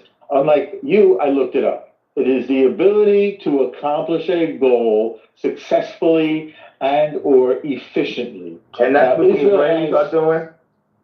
Just listen and you will learn. So let's talk about what the goals are, and then we'll see if they're doing them efficiently or successfully. It's one of the goals. Just listen to the goals. Just listen to the goals. And you will understand. Every time you interrupt him, he will address what you're saying and you just make it longer. So if you want to answer, I would suggest you give him yours. He's got nothing else to do. Hold on. I can help. If you will let El finish, it will be faster than it. Okay. So these are Israel's goals. Number one, to wipe out Hamas. Number two, to obtain the release of the hostages. Number three, to do so by minimizing the loss of civilian life. How do we measure this? Well, we have metrics. Let's talk about the third goal first because you brought that up, Ish. The loss of civilian life. The loss of civilian life in this urban war is less proportionally, that means per capita, than any other urban war. So check. Israel's doing it successfully. Releasing the hostages. Israel's gotten half of the hostages out. Hold on. Norm is speaking the truth to an American audience. Andrew, hold on 1 second. El was still speaking. I want to ask El. I know from you staying with Ish, but can you do like 1 point at a time? Otherwise, you will speak like 7 points, and then we'll. I will only give 3 points, and then we can take them one at a time. Hold on. No. I'm saying that I will leave the mic on you and Ish. So you don't have to kind of do all the together. Choose one, like 1 point, and then do back and forth with them. I'm gonna do 3 at a time, and then we can break them down one by one. So the third one is to minimize the. He's just gonna do what he wants. I understand that, but this is how I choose to do it. I'm the one who's speaking. I understand. Please, can you have a look at the title? That's the room that you came into. Okay. Yeah. There's a war going on. No propaganda, one topic. So I'm asking you, please choose, and I'm saying I will keep the mic on you and Ish, so you can go back and forth. All right, you insisting? I'll defer to because you're mine. Okay, so minimize the loss of non-combatant life. According to every metric, and I can give you those metrics, and I can tell you the source, Israel is killing fewer non-combatants than any other army in urban warfare in the military history. It's not just a success. It's not just competence. It is excellence. It is perhaps the most successful at minimizing civilian loss than any army in military history. I'll rest it there. You feel free to respond. Okay. That's actually, a lovely response. That last little bit there that you just inserted, right? Master class in gaslighting. It has the additional virtue of being true. It's not gaslighting. I stated facts. There is no fact that you can interrupt you. But I want to correct you because you called me a liar, and I'm correcting you. I stated a fact. Gaslighter. Okay. A gaslighter is a liar. A gaslighter is a liar. Stop. I stated a fact. Stop, please, everybody. I will interfere, when there's a fact. So, please, no ad hominem. Please address the claim. This is why I also asked Norma to talk about the claim, not about El Normo. So please address what he was talking. We are talking about the ratio of civilians. No personal attack, And please be concise. All right. Well, let me give you, I'm gonna give you the message. Hold on. You spoke, and again, you will get to speak after him, but let's have a conversation. You spoke, now I want you to address your point, and then you will address him back. Okay, fine. Right. You keep spewing shit. Let's talk about, this is No, I have to stop you there. I'm not spewing shit. We're talking facts. Okay, listen, guys. I'm not gonna be a kindergarten teacher or whatever. If you don't want to respect, then I'm giving up, and I will not also more than whatever. Malcolm, I asked one thing, and the first thing that you did was the opposite of what I asked. If you don't want to accept the rules, that is fine, but say you don't want to accept the rules. And the rules are, you will talk about the topic only, not personal attacks and not ad hominem and nothing of this. And you will be concise. That's it. Go ahead and don't talk about what happened. Talk just to the point. I don't even want you to address what I just said. Just address Nombo's points. And we're talking about the ratio of civilians and militants. So, addressing all that was said, right? Let's deal with Israeli excellence, okay? When excellence backfires, pardon me. So if you look at the chat, right, there's a link that I posted. Apparently 3 hostages, excuse me, why the fuck am I being interrupted 2 sentences? I will interrupt, no, listen, I already explained to you the rules again. I will interfere. You're intimidated. I'm not participating, I'm letting you and Noble, but I would be here just to kind of keep the conversation flowing. So if I need to stop you, you need to stop and not fight me, okay? And I asked you also that you will only talk about the topic and don't say, no, enough of this. Like, grow the fuck up. Norma was talking about the ratio of civilian casualties compared to militants based on what you said. Please address this topic. Oh my because God. Otherwise, Norma has 2 more points that he wanted to say. I asked him to choose one that we will first talk about that topic. If you say you don't want to, if you don't want to, if you don't want to, he said so much more than that. So now I have to be limited to addressing exclusively this point. Okay, listen. I have enough with the complaining and the bitching. Okay, enough with this, Malcolm. I'm not your teacher. Stop complaining. He was literally talking about the ratio of civilians in this war. If you don't want to address it, say I don't want to address it, and he will go to his second point. If you do want to address his point, go ahead. Well, how many sentences can I get away with before I'm interrupted? 1. No doubt. So anyone wants to replace them? No. I asked you, and you like I had enough. Is anyone here that is willing to have a conversation without bringing his ego and without just bitching and complaining about that he doesn't go? Hi, Daniel. Hi, everyone. Am I muted here? No, you have a very bad connection. Is there someone that can speak for the pro-Palestinians, that can actually not be emotional and a bitch and talk to the topic and stay focused on one topic at a time? Is that such a big ask? It's not an ask. I just want to make something. He went on for 20 minutes saying that Israel was killing civilians, and he mentioned the aid workers. As soon as I addressed that topic, he changed the topic. This is an example. So this is why I'm trying. No, I don't understand. This is why I'm trying to stay on topic. Exactly because of that. Apparently, he doesn't care about that topic. He just wants to criticize Jews, which goes back to your point that he's trying to hold Israel to some non-existent standard. They'll never tell you what the standard is. All they want to do is criticize. I would ask you, are you interested to give it another try with him? Because I'm kind of on the end of my patience to kind of try to make people stay on the topic. Maybe I just need to let go. It was an experiment. Today. Maybe it's not the. You have a lot of patience, and so do I. I've tried this before. I think what we will see is that he is absolutely unwilling and incapable of pursuing one single logical thought or making a point. Well, we can try him again. Try him again.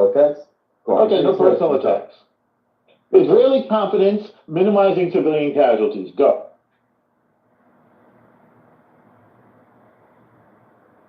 Ish, you're on stage. Israeli competence, minimizing civilian casualties. Go, Ish. I don't want Daniel to break my heart and show me that he'll suck your dick some more. So I'm. He and I don't kick it that way, but I understand it's very big in your mind Guys like you often bring up gay sex. Maybe this happened to you in prison, but that's not really on point. So let's just focus on Israeli competence and the minimization of civilian casualties, which is, by the way, the greatest in human history, the greatest in military history. The ratio of combatants to non-combatants being affected by this war is lower. Even in the United States, it was about 1 to 4, between 1 to 4, 1 to 9 in, say, Fallujah in Mosul. And this is according to the War College at West Point. And in this war, it is closer to 1 to 1 or 1 to 1.5, say, or something. Israel is killing fewer combatants proportionally per capita than any other army in military history.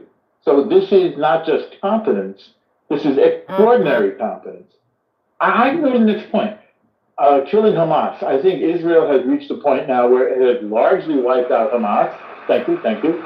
Israel has largely wiped out Hamas, and we're really kind of in a mop-up situation. We're almost ready, I think, to say that the only thing we really need to focus on is taking out terrorist sites and surgical strikes. And I'm sure you guys are getting your updates from the IDF, as I am.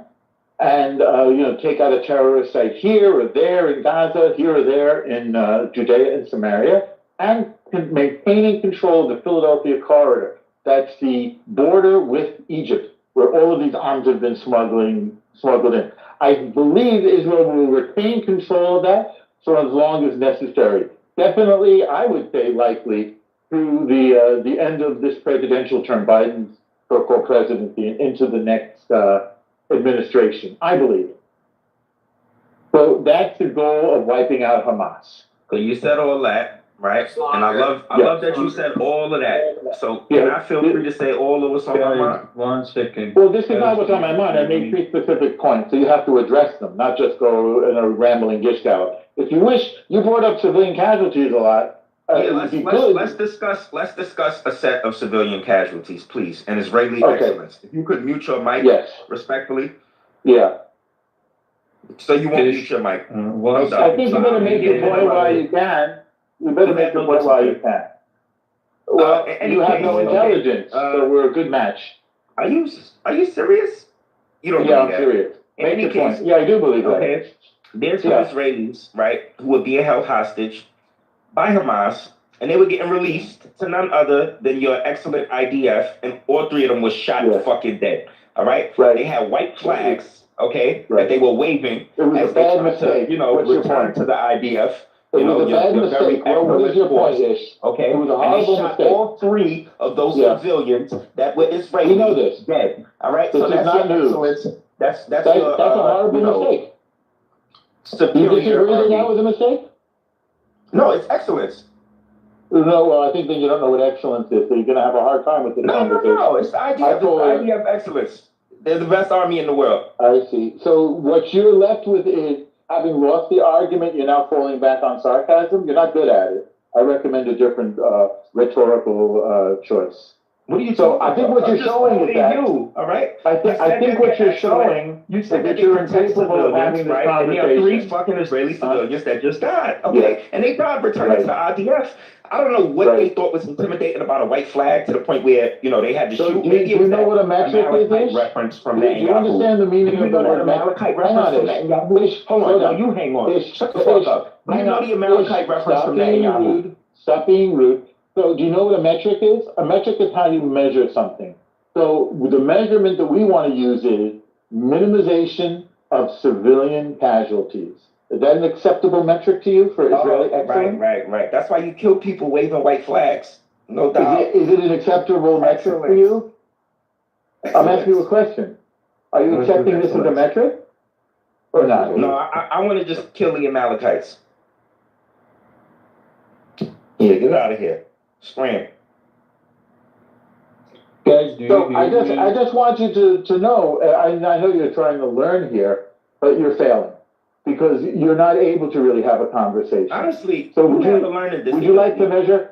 Do I don't have enough so humility do you know what a metric is, Ish? Yes or no? Didn't you just explain it? Look, you see, Ish, you gotta leave listen it. You're a again. senior citizen, Listen go again. Jello, wear your diaper, okay? Ish, Retire. again, that's a personal attack. Ish, So do you know what a metric is?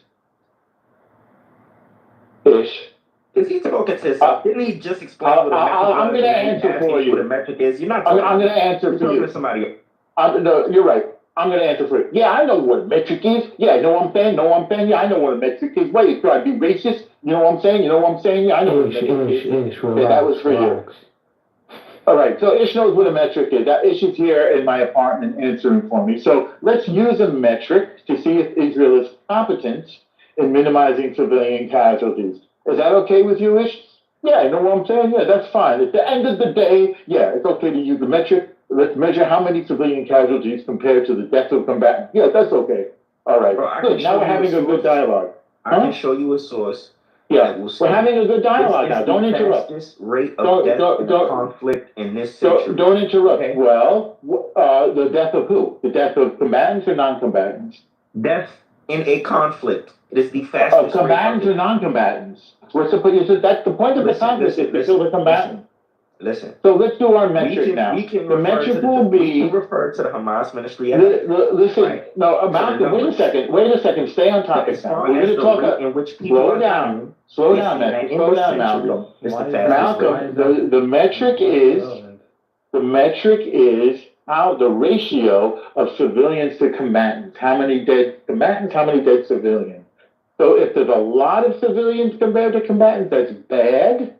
And if there's few civilians to combatants, that's good. Where do you think Israel is on that metric, Ish? Do you accept that as a metric? Or would you like a different metric? Do you know what a metric is? Yeah, I know what a metric is. Wait till I say I'm stupid, don't be racist. At the end of the day. Okay, don't make fun of me. I don't think you don't even know when I'm making a point, do you? Yes, That's please amazing. make fun of him. It's entertaining, Mama. Continue with the It is? voiceover. I like it. Okay, good. I'm trying. Thank you.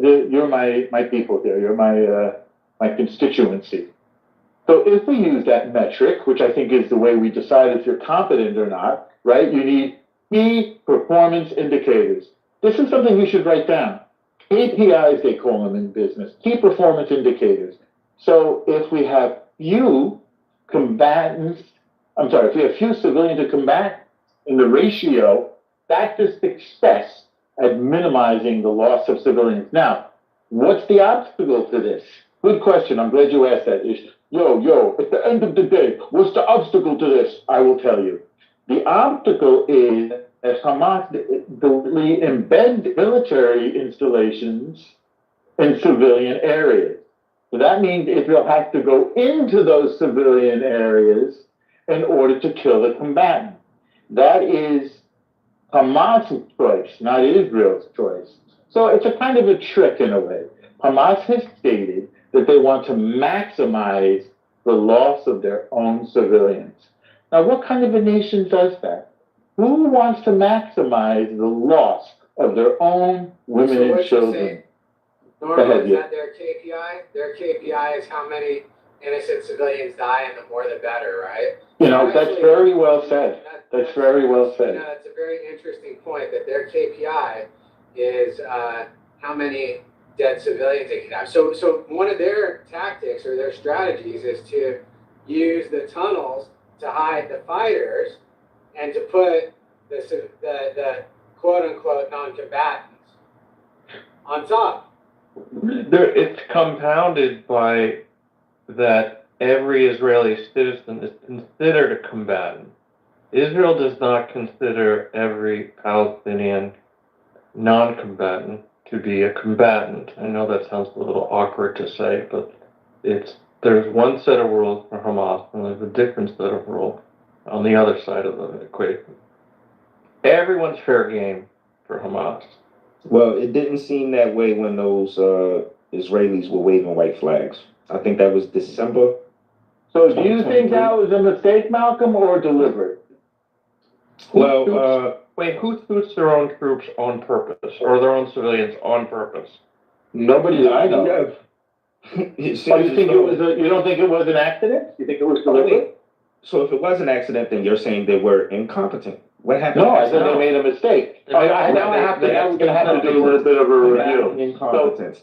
I will explain it to you. Hold on. They assumed they were combatants using a flag to get within a safe distance of the enemy troops. So yeah, it was an accident. It wasn't incompetence. I think what's been highlighted here is that any mistake would be considered incompetence to acknowledge. Correct. Which is a double standard because normal people are allowed to make mistakes, but the IDF, the Jewish soldier, is not allowed to make a mistake or he's incompetent. Right. Using the language of Ish, help me, I think I speak your language well. Israel has to be 100% error-free. There has to only be Hamas death and not a single civilian casualty. That's the only goal that Israel can be held to. Is that correct, Ish? Hell no. That's unrealistic. Okay, thank you. Yeah, accidents happen. Yes, but the thing is, right? Here's the deal. Somehow, you guys have managed to fool a part of the international community into thinking that the mistake is actually the policy. Okay? Somehow. All right? I'm not sure. What does that even mean? Can you expand upon it? The mistake is the policy? Right. In other words, the mistake of innocent children dying, right? You guys have somehow fooled the entire international world into thinking, no, that's not a mistake. That's the policy. No, the last thing we want is a policy. It's the last thing we want is a policy. It's called moral blame. It's opposite. I mean, you're conflating moral blame. If you attack my nation, okay, if you initiate force and then I go and defend myself by trying to kill the people who are trying to kill me, and in me doing so, there's civilians who die. The moral blame is not put on me; it's put on the people who initiated force. Like you're conflating you're like the moral blame is on the Palestinians. Yeah, let me use a simple criminal example. Oh, sorry. I thought you were done. No, go. Okay. Let's say 3 people rob a bank. One person is driving a car, never goes into the bank, and one of the 2 others, so there's 2 in the bank, one of the 2 shoots and kills the guard. Per person, guess how many people have first or second degree, depending on the circumstances, first or second degree murder indictments? How many of the 3? Hold on, oh no, I was rolling all the three, bro. all three. Somebody shot at a car. What happened? Someone stays in the car. There's 3 bank robbers. Someone stays in the car. 2 go inside. One of the 2 shoots and kills somebody inside the bank during the commission of the robbery. How many putting aside bank robbery indictments, how many of the 3 are put with murder indictments on them? Get indicted for murder. Better way to say it. How many of the 3? Oh, 3. Yeah, including the guy who had nothing to. He was sitting in the car. Okay, so the blame rests on everyone who initiated the use of force. The same logic applies to international law. Hamas, all of the deaths are on Hamas because they initiated the incursion into Israel. Israel is fighting back. All of the deaths are on their shoulders. The wars are not with October 7th. That's the first mistake you're making. This is an ongoing war. Therefore, you can't say that Hamas suddenly initiated this war, ignoring past history. Well, first of all, war is between 2 armies. War is between 2 armies. Let me add to that real quick. They're not a national actor. Alan, I agree with you, right? The way I see Israel and Palestine is no different from North and South Korea, who haven't officially signed the peace treaty, which means, though you don't see missiles flying, right? Technically, their war never ended. It's a frozen conflict, okay? So that's essentially what, the Israelis and, the people of Gaza were engaged in, a frozen conflict, okay? And there was, a bit of a political tug of war going on. And right? But someone in history said by other means. So as far as I'm concerned, they tried the diplomatic thing, right? Hey guys, we think you should leave, get up out of here, remove yourself from Gaza, and it didn't seem to be working. So they, tried diplomacy in another form. All right, they tried to advance their interests through militarism. And Israel left in 2005. That logic doesn't hold. Okay. See, here's the problem, Yaakov. You're talking about Gaza, right? Yes, they left We're talking the about Gaza the war Strip, in Gaza. We're not. but the Gaza Strip, right, isn't all of Palestine. Okay, that place that they occupied, all right, or pardon me, that place that they attacked on October 7th, all right, according to that international body that a bunch of nations are signatories to called the UN, all right, that place was apparently occupied territory.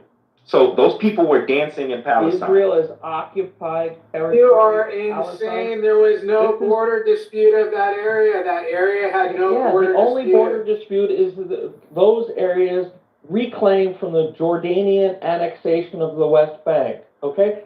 Jordan annexed through war the West Bank from 1947 to 1967. Okay, 1948 to 1967. No one said a word. Jordan annexed it, gave them citizenship, withdrew it in the early 90s or late 80s. Can't remember. I think it's early 90s. So we're talking about there's contested borders, subject to final negotiation. It's contested, and then there's Israel proper. So to say that Israel is occupying Palestine in the area surrounding Gaza, you have just moved the goalpost. Let me ask you a question.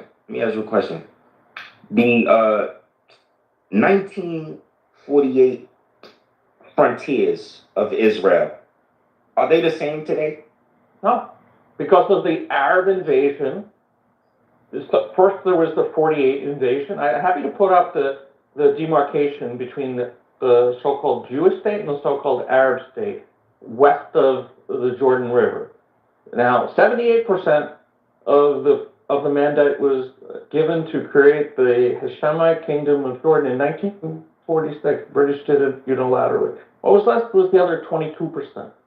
55% to the Jews, 45% to the Arab state. I can put the map up if you want at the top. Happy to show it to you. Now, is that what the Jewish state looks like today? No, because 5 armies, actually 6, with under 5 commands, 5 armies invaded. And, Jordan occupied a huge portion of the West Bank in areas that they were not allocated to the Arab states. The Jews said, yeah, we accept this. The Arabs said, no, we want 100% of it. We want everything west of the Jordan River. And then that status quo held until 1967 when the Arabs then tried to, destroy the Jewish state. And guess what? The 6-Day War, Israel occupied, we don't have to go into supreme detail, but reconquered those lands. Now these lands lands are disputed territory subject to final negotiations. Right. And the Hamas organization, right, participated in, a form of dispute on October 7th, okay? They showed you that with the presence of certain individuals. Now, did they do that? And they are being dealt with accordingly. And we're showing them that we are not okay with this. Yeah, by the way, they just to be clear registered about their disagreement, and they're a non-state actor, they are a militia that broke through the borders of a sovereign state. And minimum definition of sovereignty is ensuring your borders and making sure your people are safe. Prior to October 7th, they were sending hundreds, if not thousands, of missiles, depending on your time frame, across the border in random places. They weren't targeting anything. They didn't have targeting capabilities. So the ultimate form of terrorism is to just unleash a bunch of rockets that, who knows where they go. All right, well, I just wanted to say, Daniel, you was giving me tight earlier. That's why I told you about the whole big thing and all that, but my bad. And outside of that, bro, like, you can say whatever you want, my brother. You know what I'm saying? I don't agree with nobody going out to pick up guns and go shoot Israelis. But again, there's a territorial dispute. So as long as that remains the case, right?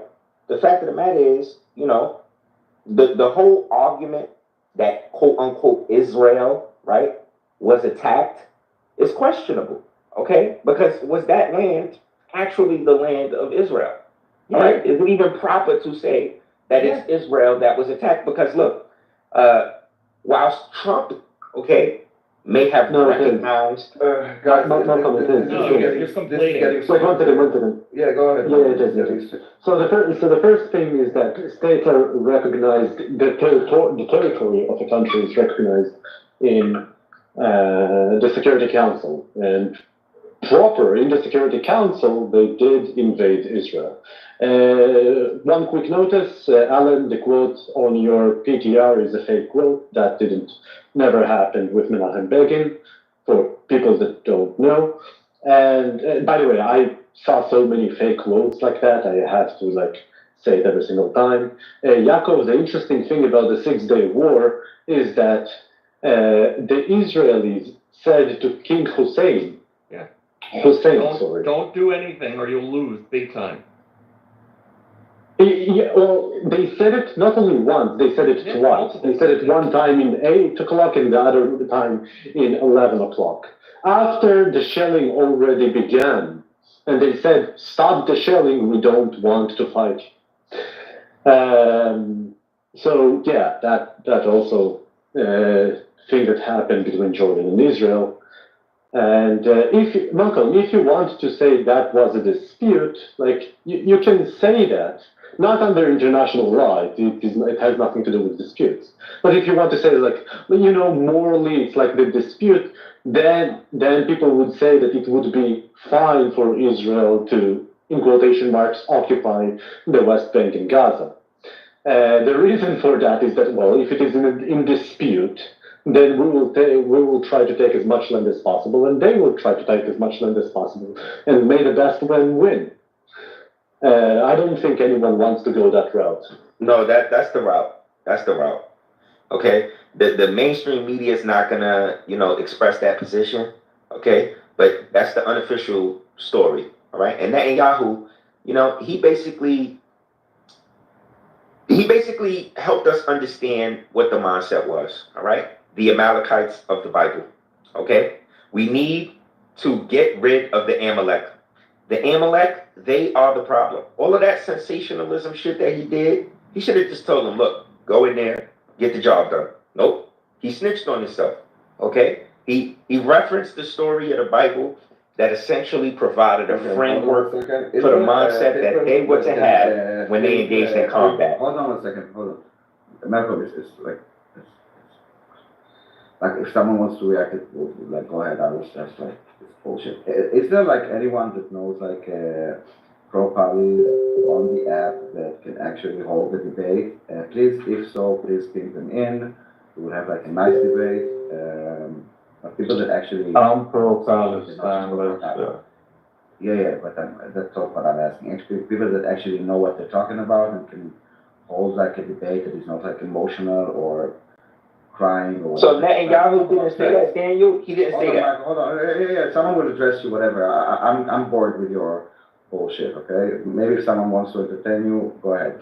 So if anyone, please ping them, and meanwhile you can continue. If anyone wants to address this, I can play one. Bullshit. I can play one. Yeah, me too. I can play a pro-Palestinian. Fuck Israel. Fuck you, Zion. No. I mean, with their fuck logic. You and fuck your mother. You fucking fuck you. How was that? Essentially, I can do what Arafat does, or used to do. Oh, the occupation. All right, what do you say to that? Oh, the funny thing about that, you remind me of this meme. You fucking. Rodi, can you Israel really- was a country created by the Security Council at the expense of the native Arab population. It has no right to be there. Like, no one is. No, I'm just saying, if you want a I like that. Palestinian, I like can play that. one. Yaakov. That's good. That was a very No. good one. I know, that's what they say. That's I what can they do start even a with. better job. Zionism was a settler colonialist project. It was imperialist by white Europeans. That's what I just said. By white Europeans that tried to displace the native innocent population that welcomed them with open hearts when they were genocided by the Germans. And Why don't you go left Europe? Why don't you go American left Jews. EU for your country? That's a good one. That's a good one, Tom. American Jews are better Palestinians than Israeli Jews, Rodi. I'm sorry. Yaakov wins. You're not real Jews. It was, I'm sorry. What is a Jew? What is a Jew? Tell me. What is a Jew? you know, Israel not only stole lands, they also stole hummus. You know, their whole culture is based on appropriation. Are fake Palestinians. We are where your grandparents people from? of the land. My grandparents, they're from Azerbaijan. They're from Haiti. Oh, I know that. Yeah, but the majority of Israelis, So you their Sephardic. grandparents are from Eastern Europe. Why don't they go back to Eastern Europe? That's where they're from. They have no ties to the land of Israel. Who was the Security Council to impose this? Rudy, do you speak like Turkish, Azerbaijani? I wish. No, I'm not. I only know like You don't have this, And I only know like man European Jews oppressed you guys, Brody. They thought we were second-class citizens in Israel. The Sephardic, and even though they're the majority, the European Jews. I'm think they're better. Azerbaijani too, so like. Look, nobody's saying that it's not diversity among the Jews in Israel, right? And I'm sure y'all even got a Muslim population. 20%, 1 in 5. Okay, nonetheless, all right. You know, some of the accusations that are levied against y'all, you know, they deserved. Okay, y'all can say whatever y'all want, and then you're trying to act like, you know, he's tired of my bullshit. Like I'm not saying anything that's consistent with the truth. But Netanyahu literally stood in front of soldiers and said, Amalek, kill the Amalek. It wasn't in front of soldiers. It was not international media. Do you know the story of Amalek, Malcolm?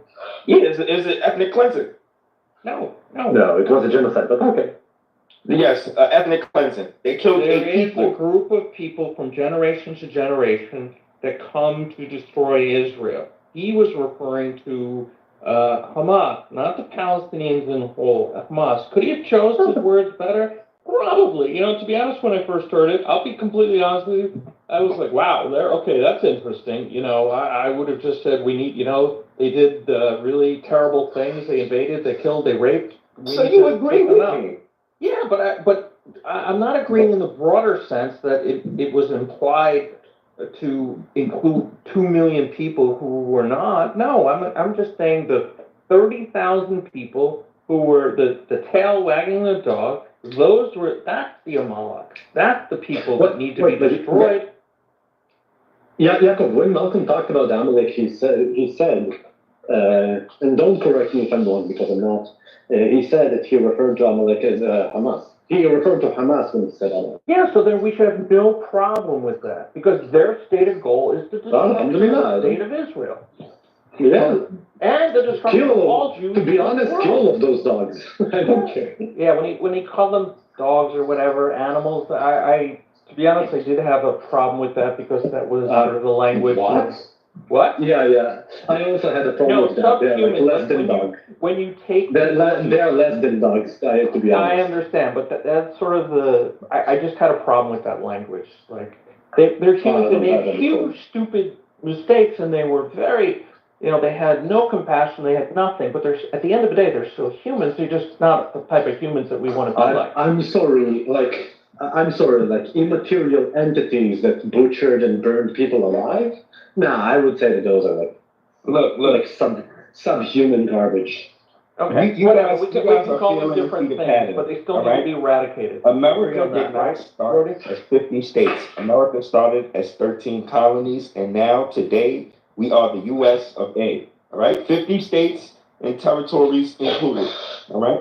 So that being said, you guys are taking a similar course. A young, ambitious nation. You care to grow, you care to develop, and whenever Netanyahu comes to the U.S., he's always referencing the size of Israel. He said it takes 3 minutes to fly over Israel by helicopter. 3 fucking minutes. Yeah, that's the problem. So he said the map of Israel is essentially so tiny, all right?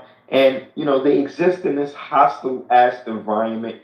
He is providing all of the grounds for expansion without saying that we need to expand. Not what he's saying. No, You 180 realize every degrees time they're different. attacked, they take, like, every time they've been attacked, okay, they take, not even that they take land, they have to protect themselves from these. He's saying we need a strong military because of our vulnerabilities, not Correct. we need to increase our land areas so we don't have vulnerability. No single prime minister of Israel has said we want to expand the borders. Yes, they know to refrain from using the language of expansion, but they give you all of the criteria for precisely Okay, why. now this is a conspiracy theory. Now you're talking Answer this one conspiracy question. theory. Answer this one question. If nobody attacked Israel, if there were no nations that would attack Israel, what do you think would have happened? Do you think they would have still had the same borders as 1948? Or said another way, in all of the times where Israel wasn't at war, just take all of the years where Israel wasn't at war, 48 to 67, after 67 I mean, that's to what I'm 90 implying. to Yom Kippur, was there any offensive action by Israel to expand the borders? Well, I mean, zero. Basically, the I don't want to deal with implication fantasy. is Can we not deal No, with no, history? you're dealing with fantasy. You're saying. No, can we deal with history? Yeah, I'm using history. All right, so You let's said deal with that the 67 war, right, with Syria and how the Golan Heights was acquired, okay? It was acquired through It was a expansion. defensive war. It was acquired in a defensive war. That's what happens when you go to war. Who initiated The existence of the state of Israel, I'm telling you right now who initiated it. I'm telling you, brother. You asked the question, it's not rhetorical. I heard your question. Every time you bring up a war, I want you to tell me exactly who initiated it. The first thing, this person initiated it, and then you start. Go ahead. Okay, so the state of Israel created 1948 was the source of instability in the Middle East. They initiated war by way of establishing their state. No, I think it was a source of stability. That's not how you initiate a war. The UN gave them the mandate to.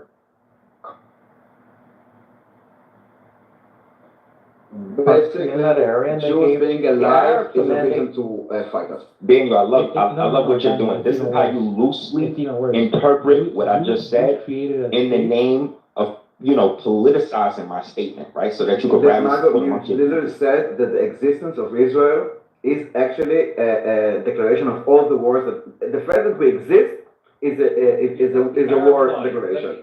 Yes, absolutely, absolutely. If all of your neighbors disagree, So I was very with accurate. Why are you arguing? I said If exactly all what of you your said. neighbors No, because Daniel, you did this little nuance of a spin that Yeah, it wasn't a just spin. adds It wasn't a this spin. It extra was salt. very accurate. No, it wasn't a spin. Okay, It was nonetheless, mirroring. though, hold on. It was Hold mirroring. on, nonetheless, all of your neighbors Jews being alive is the problem. with your If we existence were Arabs, as a state. listen, It's no, not like Jews weren't living in Palestine. There were a bunch of Sephardic Jews in the Middle East.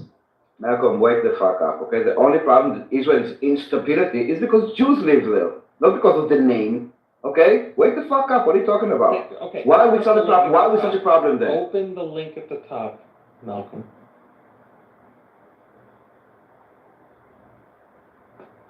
Okay. Now, do you see the sort of muted orange? That's the so-called Arab, and the blue is Jewish state. Now, notice they don't say Islamic State; they say Arab State. Right? They take religion out of this for on one side, and for the Jewish people, it's the Jewish state. Now, you see, Gaza is not part of Israel, right? And look at the craziness of the border in the north, where the two blue parts barely come together and the two yellow parts touch. It's so, and then the squeeze right northeast of Gaza, where the two orange parts come together so that they can be contiguous, and and the blue parts are cut off. It is such an unmanageable country, but the Israelis, the Jews said, we accept it.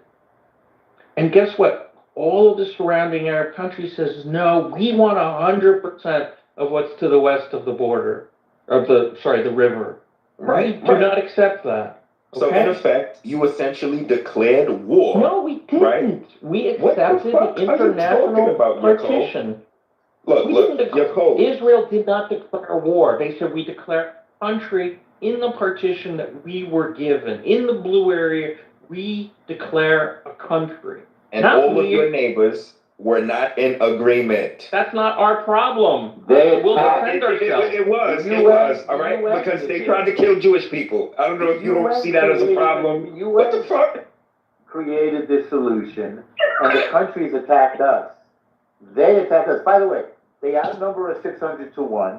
They got 22 countries. We got one tiny country, but they thought we didn't have a right to exist.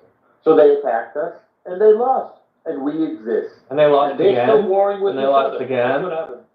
And Let they me ask lost you a question. again. Wait. What was their reason for war when they attacked you? Can you remind me? Because they hate Jews. The reason was they have zero land. the Jews should have zero land to the west of the Jordan River. That's it. Simple.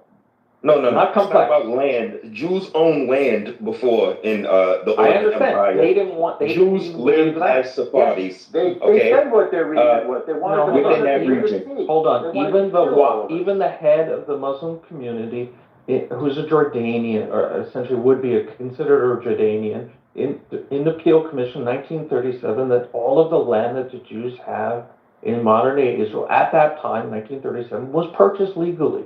So let's not get into the whole land versus whatever.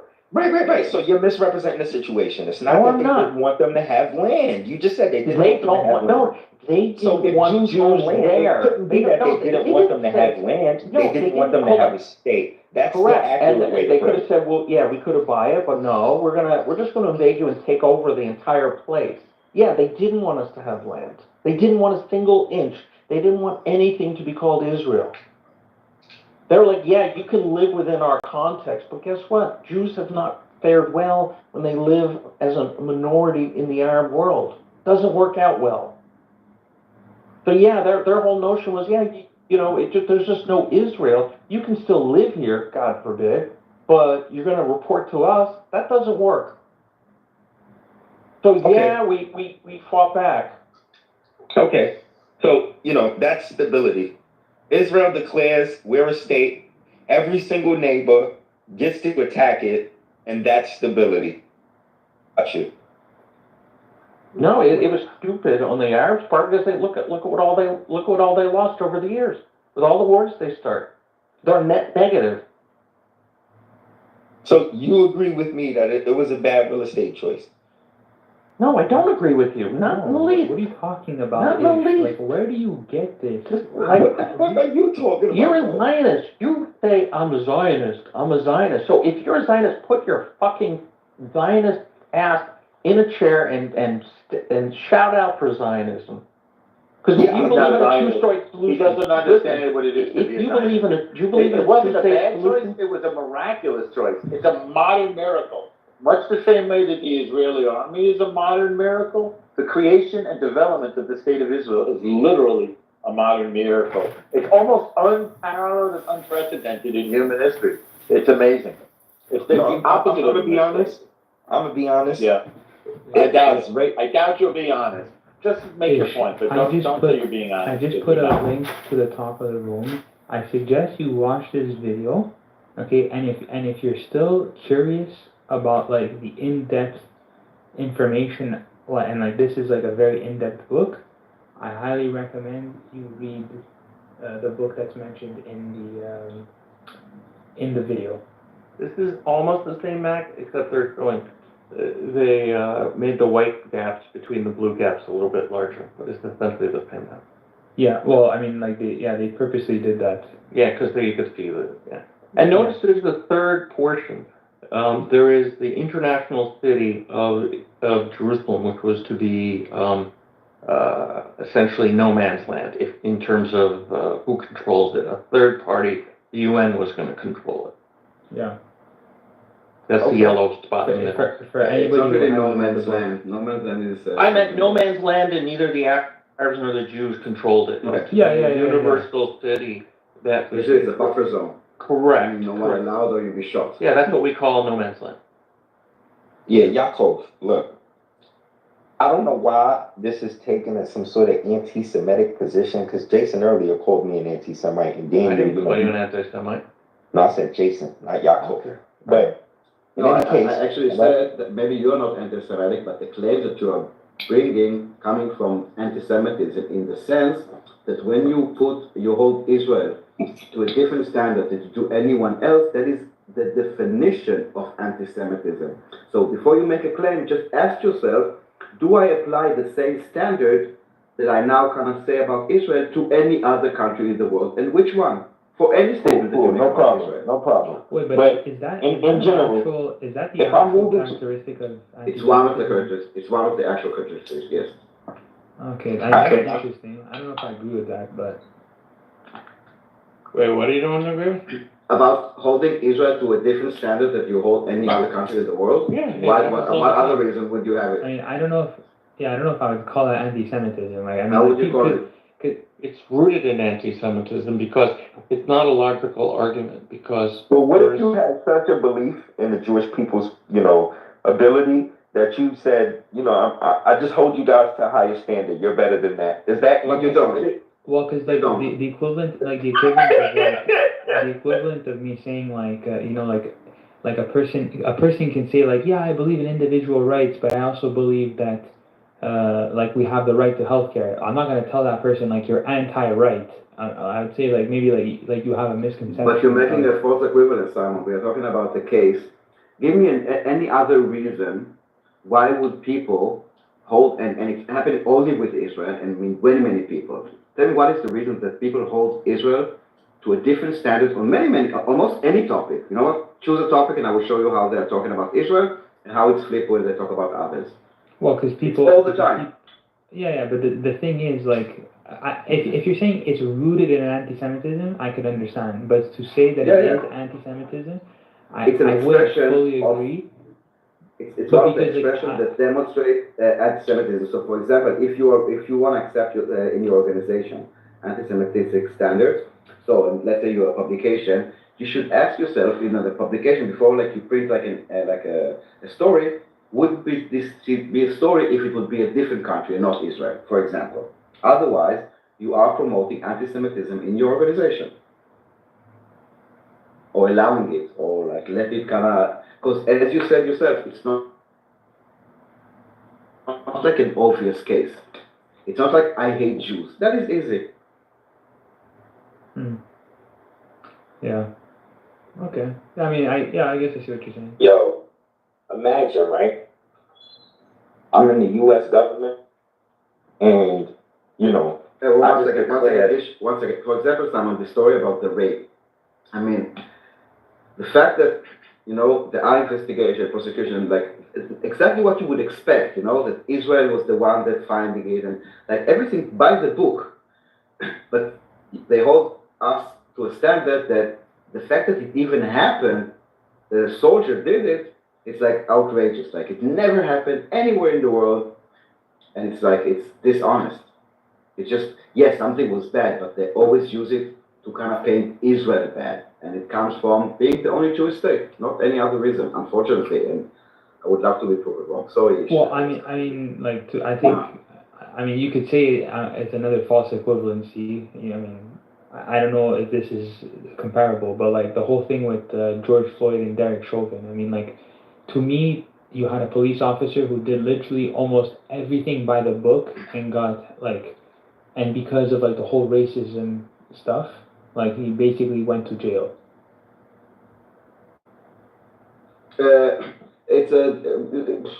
Yes, but it's not coming from anti-Semitism, or like you need to define one of those cases. I think it's this victim mentality. I don't know exactly where it comes from. Defaming the police.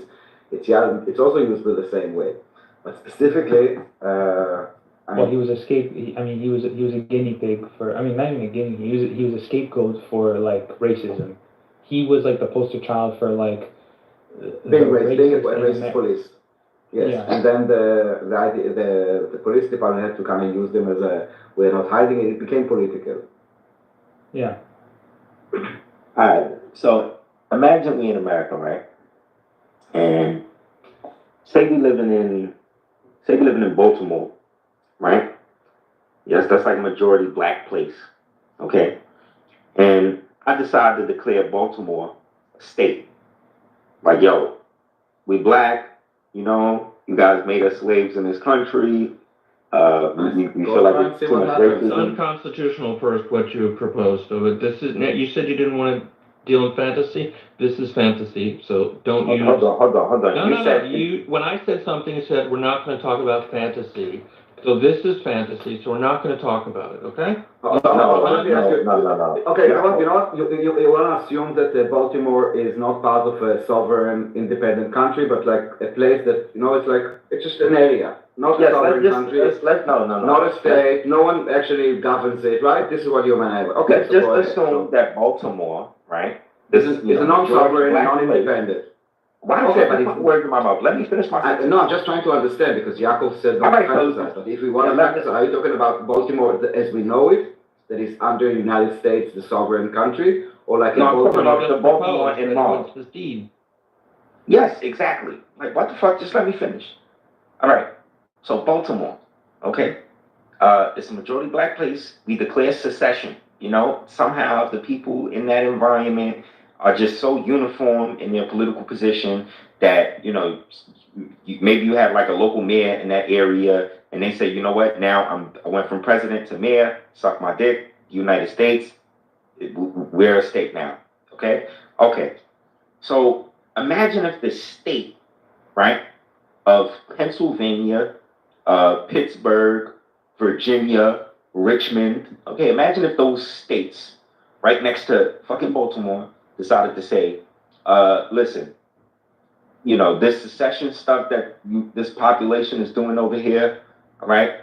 You know, we don't recognize it. We're not in agreement with it. And if you continue with this behavior... You just described the U.S. Civil War. Why not? You just described the U.S. Civil War. Hold on. If you continue with this behavior, right, talking about you're going to create some black nation state, this is the United States of America. We will fucking come and step on you. Yes, are you telling me that was right? Okay, hold on. Are you telling me that my continuation of secession, despite government protests, the government put out an official statement, are you telling me that's not a declaration of war? Let me, interesting. So let's say it was like the slaves that did it, and they said, okay, it's enough for us to be slaves. We are taking this part of the United States, which is not like yet, like, I don't know, not sovereign. And we're going to be independent. We're going to do a black nation. We don't going to be a slave. You want us back, fuck you. You want us to turn into like second-class citizens. Here, we will determine our legislation, and we already have a black president from day one. And then everybody around us that are a bit like maybe hating the fact that they don't have slaves anymore will start attacking us.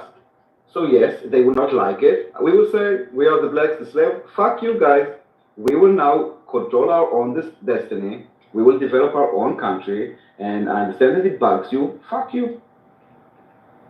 This is fantasy land. I don't understand what we're talking about. Yeah, I'm at fantasy land. But if you how's it fantasy? This literally happened in Haiti. Like a whole country went through this. That was a revolution against colonialism. 1804. Yeah, I'm very familiar with that. That was white people's fucking territory. Okay, black people did not. The blacks said no. We're gonna govern ourselves. Now we're gonna create a new country. Haitian borders didn't change in 1804. Hold on. What? So you think they didn't have an intention of creating a country? They just wanted to be free, stateless people?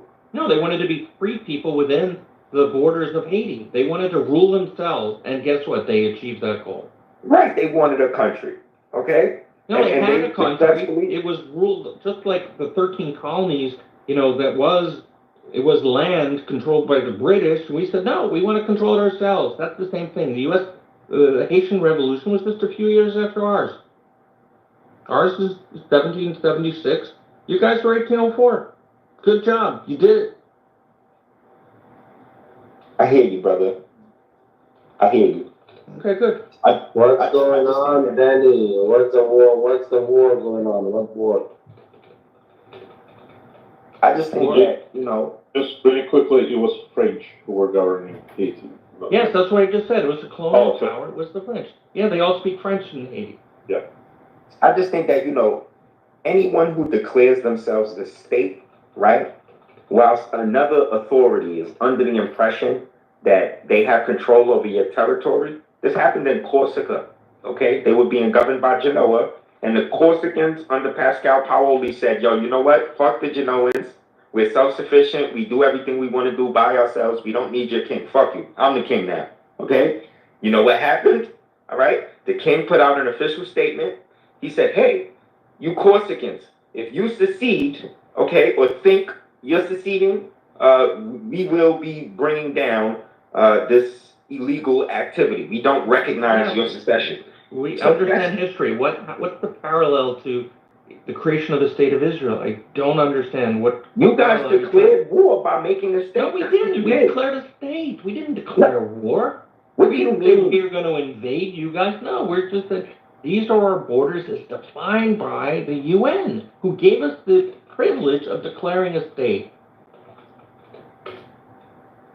We said we accept these borders as defined by the ruling, I don't want to say government because UN isn't a government, but all of the partners in the UN said, yeah, here you go. This is yours. We agree to this.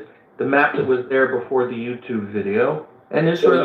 So the UN's a credible organization when they're giving you a state, but not when they're calling you out for war crimes. This shit is amazing. Well, because they're a little bit biased. If you look at all of the General Assembly resolutions, like over half of them are towards Israel. Like it's not an unbiased organization. What about a group of people coming together, consenting on organizing themselves with an institution, saying that this is a government? It's a declaration of war, exactly. Brothers, you guys are just, come on. Bro, don't I insult just yourself. asked you a very straightforward question. Just answer the question. It's just like I don't need. Listen. I don't need brothers. Don't insult. Just answer the question. What about a group of people organizing themselves and creating an institution called a government is a declaration of war? Like I said, you insulted yourself, man. I'm not doing Okay, why don't you just answer the question? Just answer the question or get the fuck out. Like, I don't get. Either answer the What question did I just or leave, explain? bro. What was that whole Baltimore analogy about? Like, what the fuck don't you get? That was absolutely But nothing. Baltimore didn't declare war on the rest of the states surrounding it. They just said, in your analogy, they're like, we want to govern ourselves. We want to just be Baltimore. Right? They didn't say, we want to be Baltimore, and we're going to take over the rest of Maryland and make Maryland part of Baltimore. That's declaring war. Declaring independence is one thing. Once you declare yourself a state, that means that a country now has to consider a new border. This is the fact. Okay? The facts, pardon me. So, do you think America would just, hear of a state in an attempt to The secede? countries surrounding it Why have did you to just find avoid the border. question? They recreated the border through invasion, and guess what? They were tossed the fuck out over successive wars. Ish, why don't you just answer the fucking question? Bro, the question has been answered, bro. You just failing to comprehend. No, it That's hasn't. not my problem. No, it hasn't. You completely evaded the question and you gave some sort of. Well, we're gonna analogy move that had on. no bearing. Another speaker needs to take over because we're just centering around someone who's giving specious arguments. It doesn't make sense. I can't deal with this. You're justifying a group of people organizing themselves and consenting to a government as a declaration of war on who? No idea. I don't know. The surrounding countries who don't even recognize them as even being allowed to live there. No, not live. You see, this is your propaganda bullshit. They were living there. They were buying property there. You acknowledged that earlier. Now you're talking about they weren't even allowed to live there. And they were This is bullshit. When it comes to, look, because they were living there under the Ottomans. All of a sudden, when they're living there independently, Under the Jews. changes the rules, right? So yeah, they were living there. They were living there under their own land, but they weren't self-governing. Now all of a sudden, the only thing that changes, because Egypt, Saudi Arabia, Jordan, Lebanon, and Syria didn't invade prior to that because they were okay with it because the Ottomans were ruling it, and then the British under a mandate. No one was invading it. Then all of a sudden, the Jews say, we're going to have self-determination. We're going to live within these borders, and that's what changed the rules. All of a sudden, my goodness, the same people who were living there before are the same people there afterwards, but now all of a sudden, we can't deal with that, so we're going to invade. So the argument doesn't work that way, Malcolm. Yaakov, I hear you, but again, if the United States government put out a statement, they put out an official statement, look, you guys over there, we understand that you guys are black people and that, you know, the United States government has done a bunch of crimes to you, but this whole concept of a black state, you know, just a country for black people, it's not going to be one of the 50 states, okay? Go to Jamaica, go to fucking Haiti, but, you know, as far as a black state being carved out of America, if they put out a statement saying you are not allowed to have that here, then their government is essentially suggesting they recognize this act of secession as criminal, okay? And what's going to happen as soon as Fantasyland, we're not playing Fantasyland games. I will throw you the fuck out of this room. I really respect you, but I've reached my limit. Yaakov, it's the same shit with Palestine. No, it's not. Look, the Arabs, it's not, Malcolm. Can you actually learn? Learn. Try learning something. No, look. He keeps asking a question. All right. How are the people declaring? No. You bring the question up. No. Simon said, how are the people declaring themselves, right, a self-governing people? That's another way of saying a country, right? How is that a declaration of war? All right, and I'm answering for you without using the framework of Israel and Palestine, but we could deal with that framework. Okay, every single country put out a statement saying that they do not recognize this new, you know, territorial setup that you're trying to do. Right. So who the fuck cares? If they want to then use military force to... What do you mean? Who cares? Remember the question. Their government see it as criminal. So if their government see it as criminal... Quiet. Listen, okay, the surrounding countries, I'm going to use your logic, the surrounding countries didn't buy into it, and they're like, we don't agree. Okay, that's fine. They can have that position without attacking, and then the moment they put that position into play through force, they have to deal with the consequences of losing. Yeah, so I agree with you. Yeah, they didn't like it. They really violently didn't like it. They violently didn't like it to the extent they were willing to risk life and limb to attack Israel and get what they couldn't through diplomacy. Yeah, they didn't like it. But guess what? You have to deal with the consequences of invasion. Thank you. So you are agreeing that the Israelis disregarded the demands of their neighbors? No, I am not. No, I am not.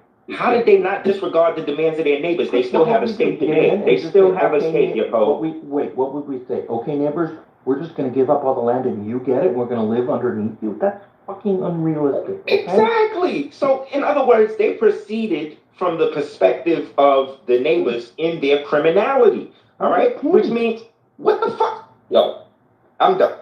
Yeah, you are being removed from the room. Removed from room, cancel, goodbye-ish. Okay? You do not understand it.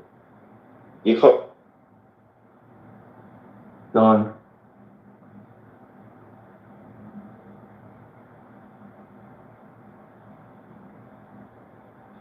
I also wonder why the peculiar preoccupation with this situation in Israel. I mean, they have people here who got knocked over when the United States was formed. It seems like if you wanted to deal with something you could actually do something about, you might go crusading for Native American rights or something like.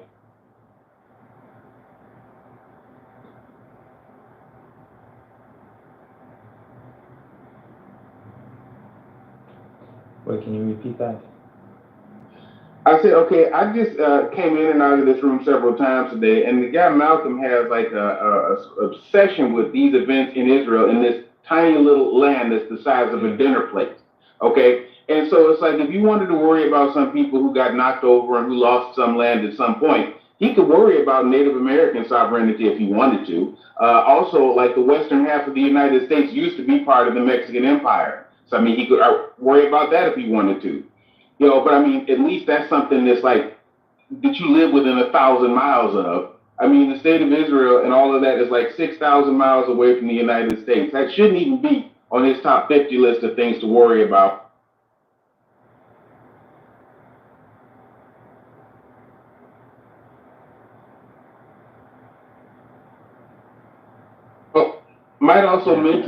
I might also mention too that, okay, when people talk about territorial conflicts, I don't know why everybody keeps talking about this in terms of morality, this procedure, that. If you have territory and you want to defend it, okay, if you want to keep it, then you'll defend it. And if you didn't learn how to defend it, then you won't keep it. Okay, so like these Arabs, they were under so many different people, you know, like British people, Ottoman people, and so on for like a period of 20 centuries because they could not get it together to manage a state themselves. Okay, so now you have Jews and they take up care of the business of managing a state successfully, by the way, and now all of a sudden it's a problem. It's like if you wanted this to be some type of Arab territory, you had like 20 centuries to get it right. Well, actually, I'm sorry, 14 centuries to get it right because that's from the time of Islam. But you had some very long amount of time to get it right and you didn't. And now that Jewish people are setting up their own government, now all of a sudden it's a problem. Actually, it's just propaganda that's being pushed by Xi Jinping, Vladimir Putin, the IRGC, and North Korea, as well as South Africa and other BRICS nations. And people should wake up to this. This is why smaller intellects gravitate towards this information and run with it. It's propaganda.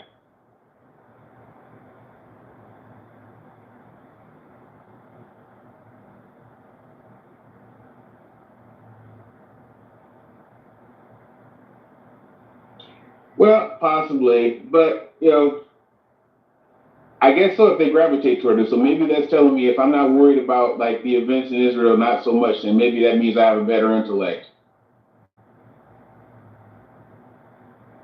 I would say that a lot of people are looking at, like, the conflicts, Ukraine and Russia and Israel and Hamas as being separate. But we all share the same planet, and these conflicts for sure are not separate.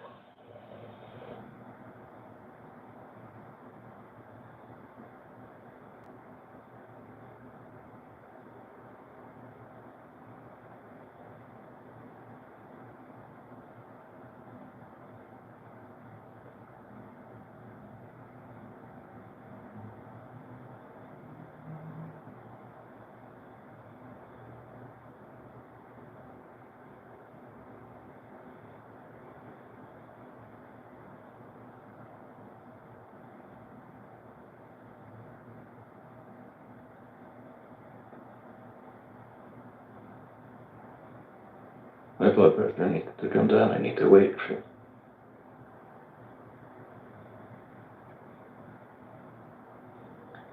Did you say your blood pressure has to come down?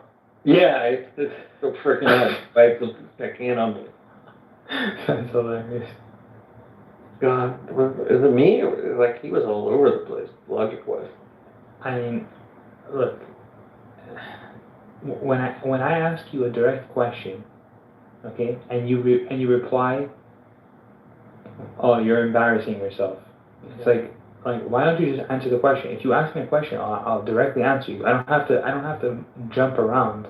But we're asking someone who believes in conspiracy theories. We're asking someone who has no grasp of history, no understanding on like causal relations in terms of how events unfold. Like, I mean, I lost this is it just when, cherry-picked history. Yeah, he didn't even understand the Haitian Revolution, like, and he's from Haiti. Like, look, I know there's a lot of people that are ignorant in this country about our own history, but if you can at least use logical theory, and then if someone gives you some new fact, if you're going to incorporate that and come to a reason and explain in a logical ABCD method, then I'd support you all day long. But to just randomly throw darts or spaghetti and see what sticks to the wall is just, I have little patience for it.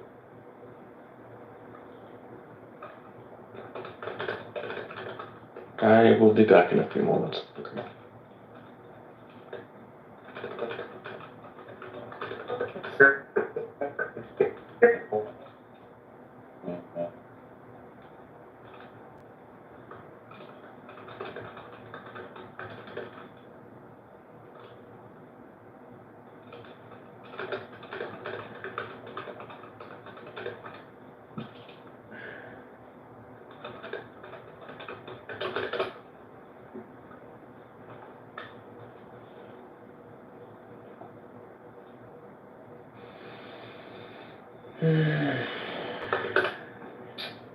Fucking ChatGPT. Holy shit, what the hell is that? Who's trying to speak?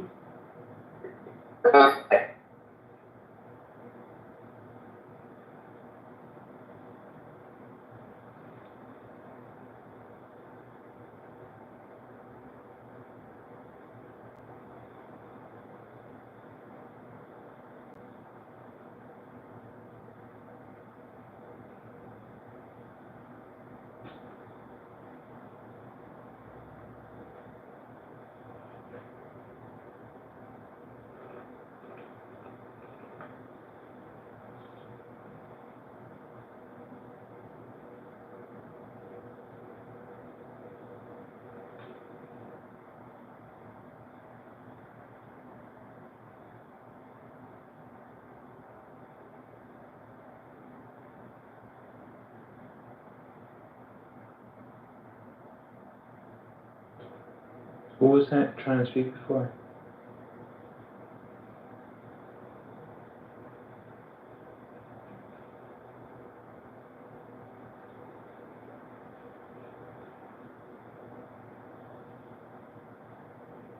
Hey, it wasn't me who was trying to. I think it was Elle, but looks like she's on the phone.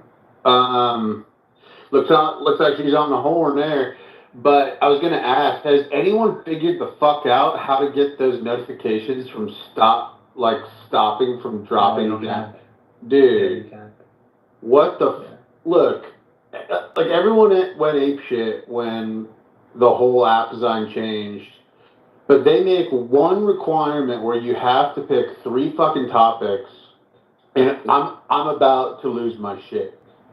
I'm about to lose my shit, Simon. Okay? And look, and that goes for every one of you. I'm a loose cannon right now because all these drop downs. Okay? So whoever's gonna, set me off, that's between you and God. Okay? I'm here for it. Alright. Well, you want to participate? Oh yeah, man. Let's do it. Alright, so... Wreck some shit. Okay, so let's start a cult. Number one, you gotta start a cult with me. And that cult's gonna be... about...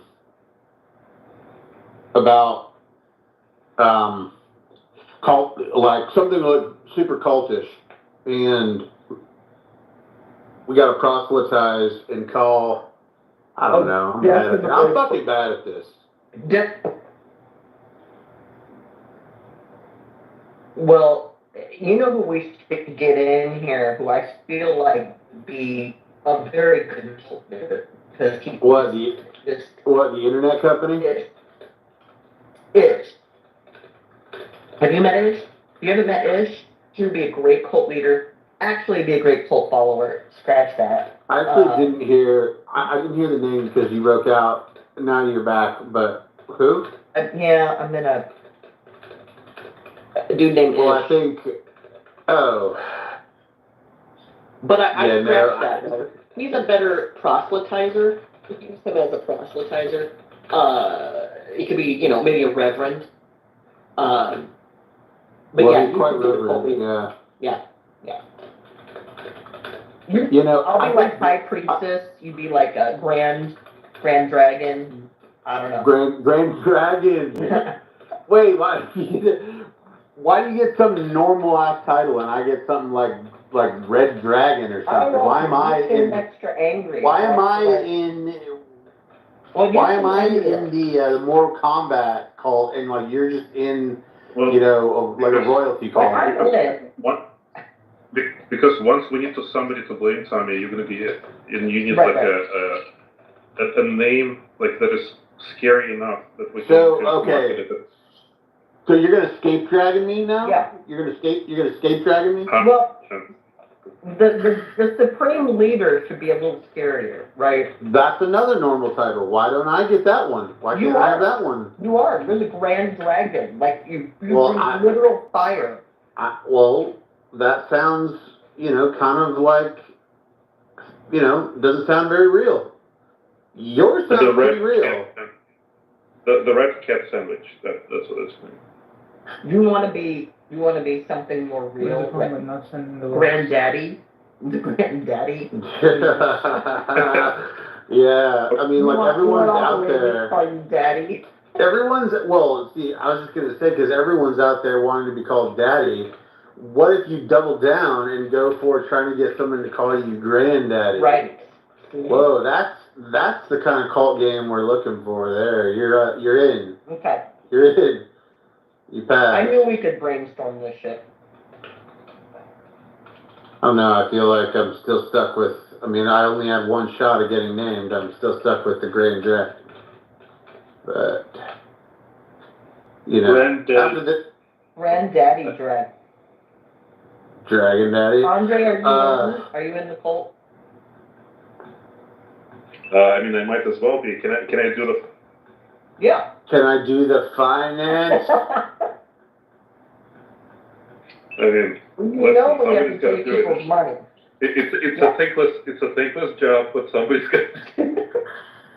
You know, I think this last time between Ish and what's his face, I think that was just straight up two guys going just like actually trying to speak to one another, and It was homoerotic, for sure. well, it somehow ended in like a massive migraine for one of them, and then the other one's dead. But they tried, and you can't, you know, at least they tried. Today, tomorrow might be different. Can we say they finished?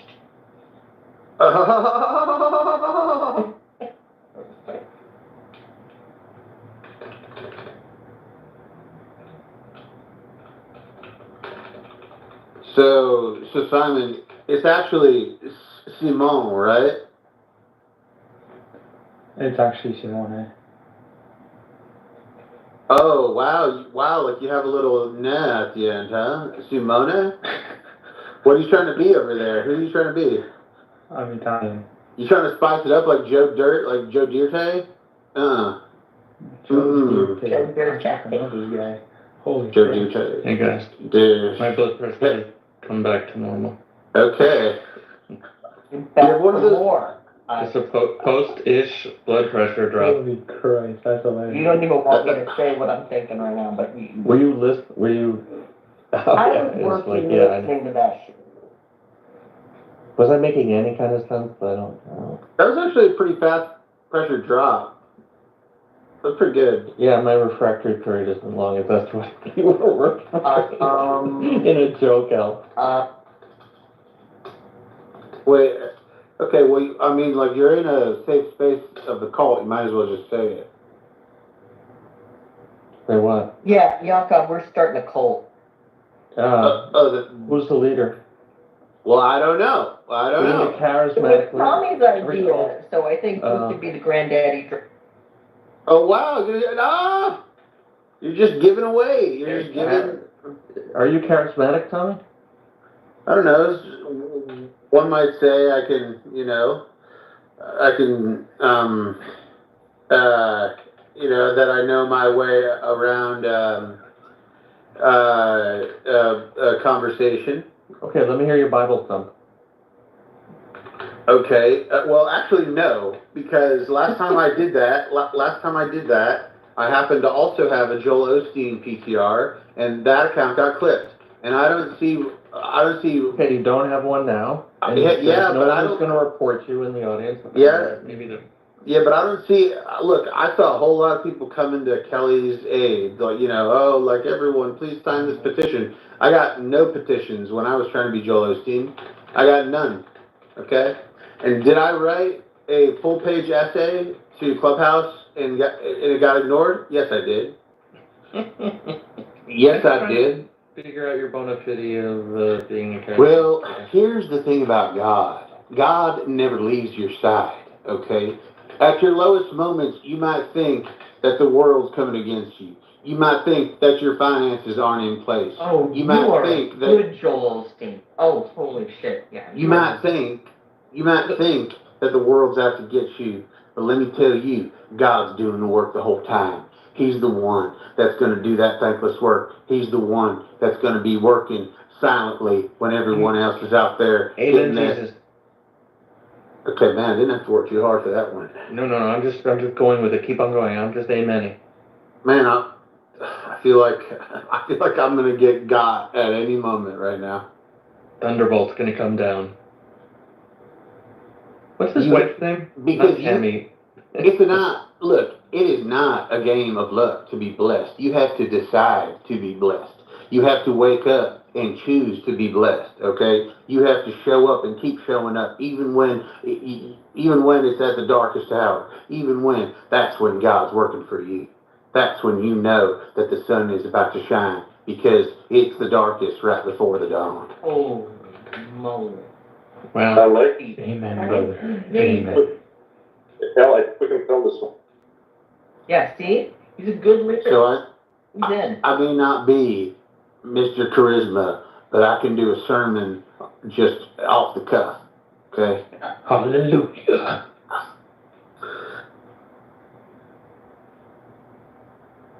I like it. We just need uniforms.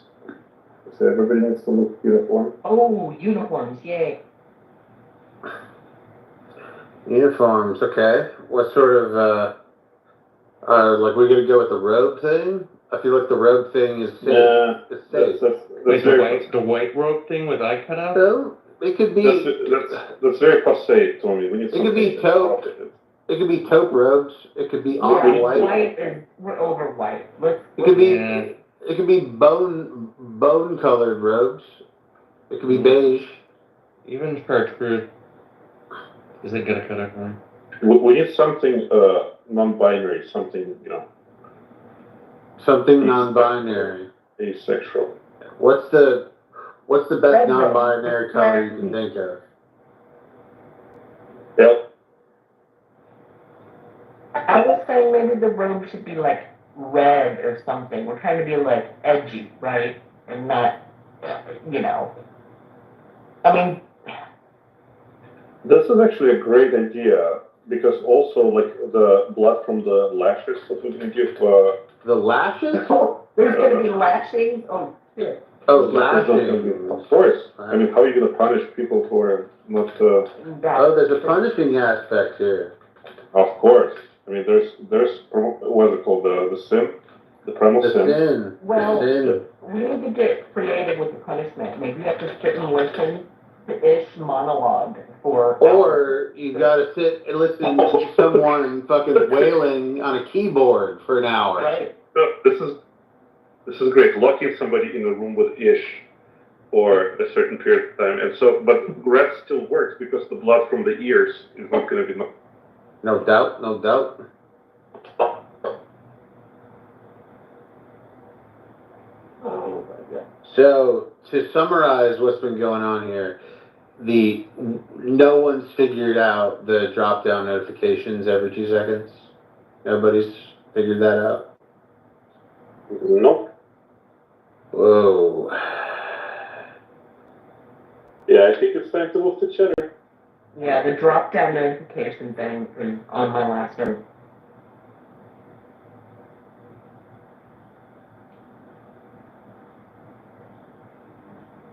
Granddaddy Elmo.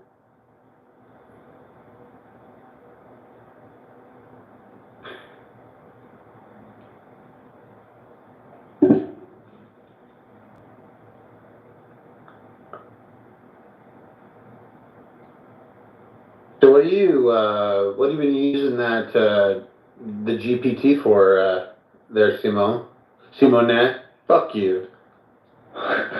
What the fuck? Sorry, man. I didn't mean that. I didn't mean it. Ignore his Tourette's. Sorry, man. Look, I just had a moment of weakness. I had a moment of weakness there. Hey, buddy. So what are you using your PT for? Fuck you, motherfucker. Yeah. Okay, we're back. We're back. It's okay. We're back. Yeah, I wasn't using ChatGPT for anything. I could have sworn you just said something about ChatGPT there. Did I? Oh, now we're gonna gaslight in this cult? I mean, we might as well. We all heard it, Simone. God, fuck you, man. Fuck you. Fuck you, dude. No, I mean, You guys fucking. I could tell, like, there's, like, actual feeling behind that. Dude, there is. You could hear it. It was palpable. It was real. It's the exhaustion in your voice. It was real. Fuck you, man. Like, it was real. So real. Yeah, I mean, it wasn't that. I mean, it was more just letting go, but it was real, man. Oh my god. It's like, fuck you, and... Fuck you and fuck your couch. Man, fuck your couch. Charlie Murphy. I'm Charlie Murphy. I didn't even know Charlie Murphy existed before that bit. Shout out to Cat. Charlie Murphy. Have you ever seen the film Blue Streak?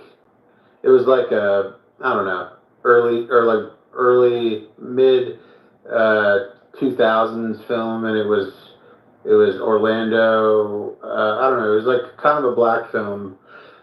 Like you know those pretty racist. Those films that are like kind of black films, but you're not sure just because like the main characters are all black, but it's still kind of like a like a normal film. Come on, you had seen Blue Streak, like where they steal a diamond, and like Dave Chappelle's in there. Fuck you, man. Fuck you, dude.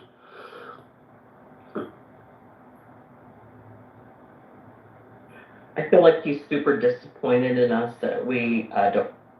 How are these? I mean, I don't want to have to think about it, but every time I see one of these drop downs, it's literally just a single person who's deciding, yeah, I'm just gonna open a random room that's just called U.S. politics.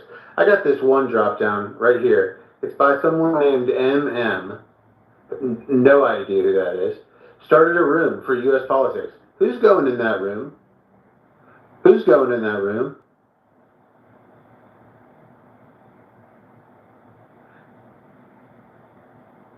I'll ask it again. Who's going in that room? What room? That's right. That's exactly right. What room? Because we're going to pretend it's not real.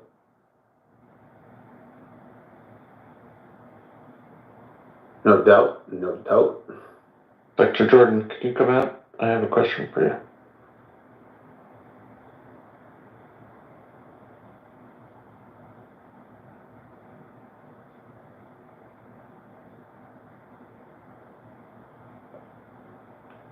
Hey, how are you? Back in the chat in the room that we were in, you said Yaakov is, I can't remember what the word is, but it wasn't very nice. I was trying to figure out what you meant by it. A jack off? No. It was a medical diagnosis. Covert narcissist? No, there's one single word. It was something we were talking about a few days that I think we shared the same qualities, but it was just this randomly thrown out thing in a room like 2 or 3 days ago. Maybe could have been 4 days ago. But the problem is, I know what you mean. Cognitive Were you talking about cognitive empathy versus? You just said, I remember, you said Yaakov is autistic. Like, right, I'm autistic, so I don't mind it when I see it. I mean, if I it affects didn't you, I'm understand sorry. your point. Like, no, do you remember? Well, maybe that was the cult he was trying to form that day. Maybe. I was just trying to, if you remembered, I was just trying to understand the statement you were trying to make.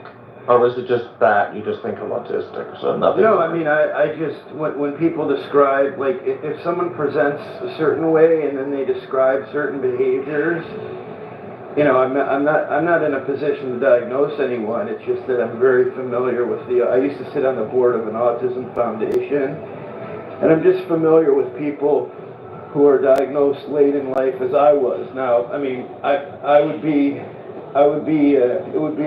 be wrong, inappropriate for me to suggest that I know for a fact, but that was my point, is you said is autistic, which is I diagnose him and I'm stating these facts, but you just said you're not in a position to make a clinical diagnosis. So I was confused by the statement and your previous, because you said that previously, I'm not in a position to make diagnoses, but yet you threw out a diagnosis, so I couldn't. I mean, you can sue me. I mean, the thing No, is, it's not that. I'm just trying to understand. No, I was actually trying to be helpful because I know a lot of people who present with certain things, and this is how I found out, because someone who is not a diagnostician mentioned it to me about myself, and then I explored it, and I learned. So when I hear, go ahead.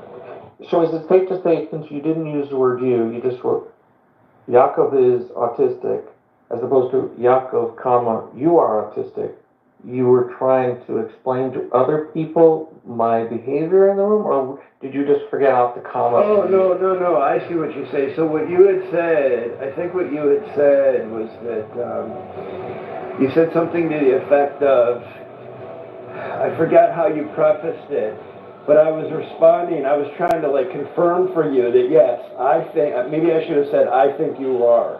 I should have said, I think you are, rather than you are. Yeah, okay, fine, fair enough. End of discussion. There's a lot of autism going on just right here. Just right here. Let's go to the club. Hey, Daniel, how are you? You don't even have to ask. Yeah, we got off the war topic temporarily. Talking about commas and such. Commas? Yeah. Comma. C-O-M-A, comma. Was it an Oxford okay. comma? Well, yeah, the lack of it was awkward, I'll be honest with you. The lack of the comma in the word you, yeah. I saw like that kind of compared like comma and comma. I don't remember how it goes. Comma and comma? Like, yeah, like the punctuation part and the one that you are unconscious. Yeah. I don't remember how the joke goes. Yeah, I don't, can't help you there. I would love to help you out. Me too. So I can, this is like a bit quiet. I can give you a bit of updates if you're interested in like what's going on. Like, okay.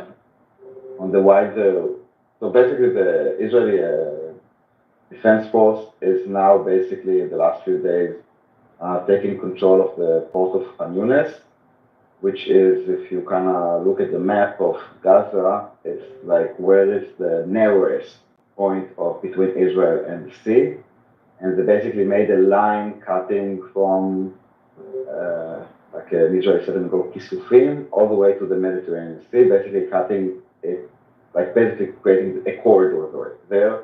It will be, I think, 2 kilometers long, like wide, and in there will be nothing. And and this is along also the Rafah corridor, what is called the Philadelphia corridor. Basically, this cuts Hamas completely from bringing stuff from Egypt. And there's like another like 5-6 wide kilometer corridor, which is in Netzarim, okay, which is basically cutting Gaza City, which is the northeast point of Gaza Strip, to the camps in the middle, to Rafah City, which is the southwest. So basically, we now have like 3 parts of Gaza Strip that are each separated with a corridor. Okay, so far. So the first corridor, basically the one between Gaza City and the center, has already like they're basically creating bases there, like army bases. So it will probably, we could expect that the same will happen also on the Netzarim corridor, the one that they are kind of completing right now, from east to west.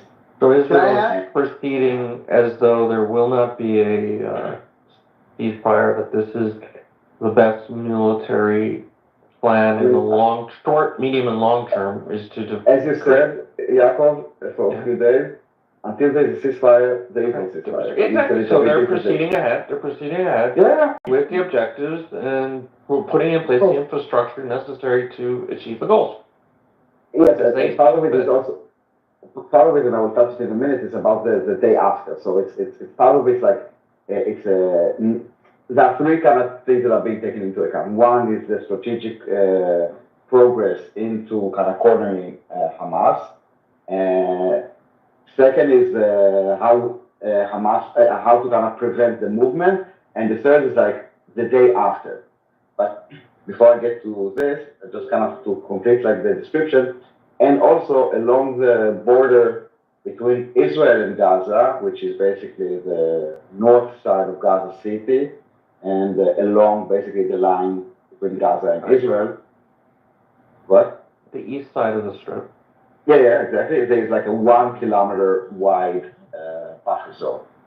Before the actual wall. So, because you used to be able to walk up to the border fence on the Gaza side, like they were throwing So now rocks they at are the cameras. basically, so now they are clearing a kilometer from the border inside to Gaza. Okay, 1 kilometer. And the average width is what, 12 kilometers, would you think, approximately? Maybe 20. It's average, well, the Rafah is kind of wide and Shim is kind of narrow. I can check, I don't know. I have a question. I have a question about the names.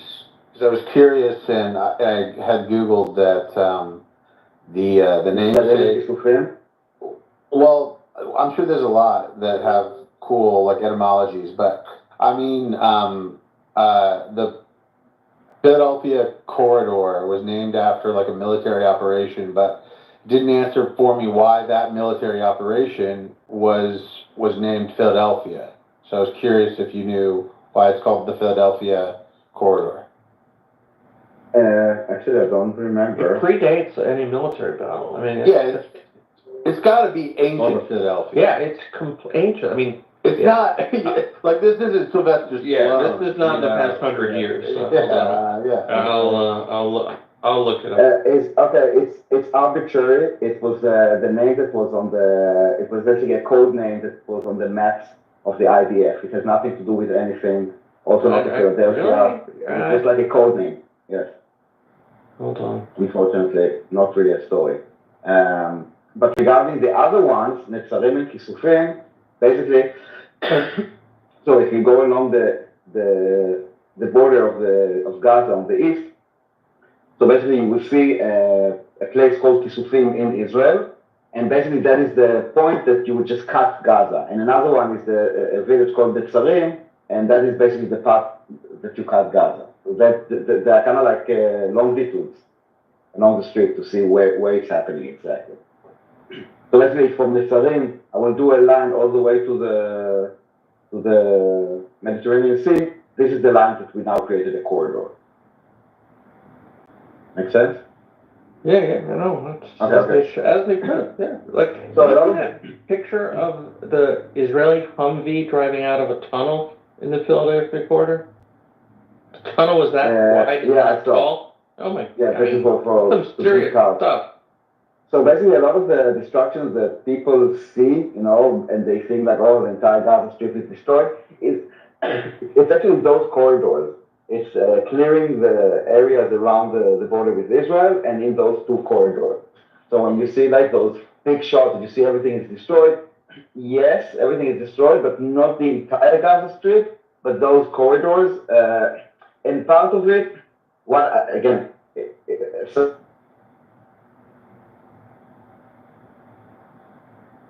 done and what already was accomplished. But it kind of looks like they would, since the Gazans are more like a hamul of families and not necessarily go along, it looks like they would divide them. Maybe they will do another corridor basically between Khan Yunis and Rafah. It's also a possibility. Maybe there's another one that they can do in Gaza City. But let's say even if we stay with those three parts, you can basically have three different bodies governing like independently almost. So that could be an option. And the humanitarian zone is now basically also a bit cut and moved to west of Khan Yunis, west south of Khan Yunis. That is now the humanitarian so-called safe zone. So basically now they're also trying, by cutting those corridors, it's also to suffocate Hamas and kind of to corner them. And they already took the IDF completely controls the first part, the Gaza City part, and about, I would say, like half of the second part. And like half of the third part, or maybe less, third of the Rafah. So yeah, that's the progress.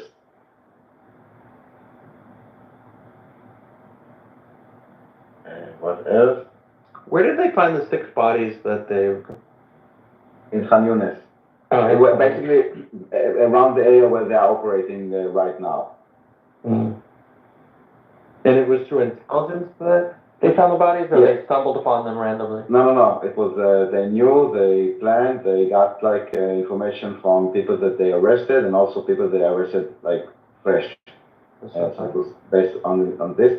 So I guess in the next few days we will, if this is like correct, then the next few days we will hear the words Dir al-Balach and Nusayrat, because those were, I think, the urban areas that the IDF didn't really enter in force. Yes, we were there. For example, we rescued our hostages from the Sarayat, but we didn't really operate it. This is why there were so many people there. And another thing is that now whenever the Hamas is launching rockets to Israel, so within an hour or so, the population there gets like an eviction notice and they need to move somewhere else. And with time, people are getting also frustrated with this. So that was time to move. Yeah, and again. And they also know, because the eviction notice said, because there are rockets being launched. I get it. Just ask Ross to play by the same rules. I'm just... No. So this is the kind of like situation update of like what is going on in the war.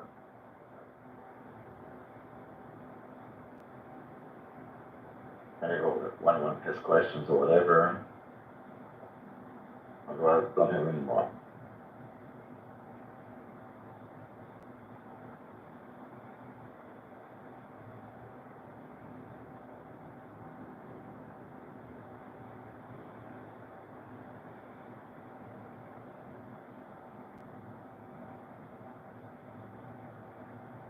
So what happened that you killed the room? What were you talking about? Kill the room.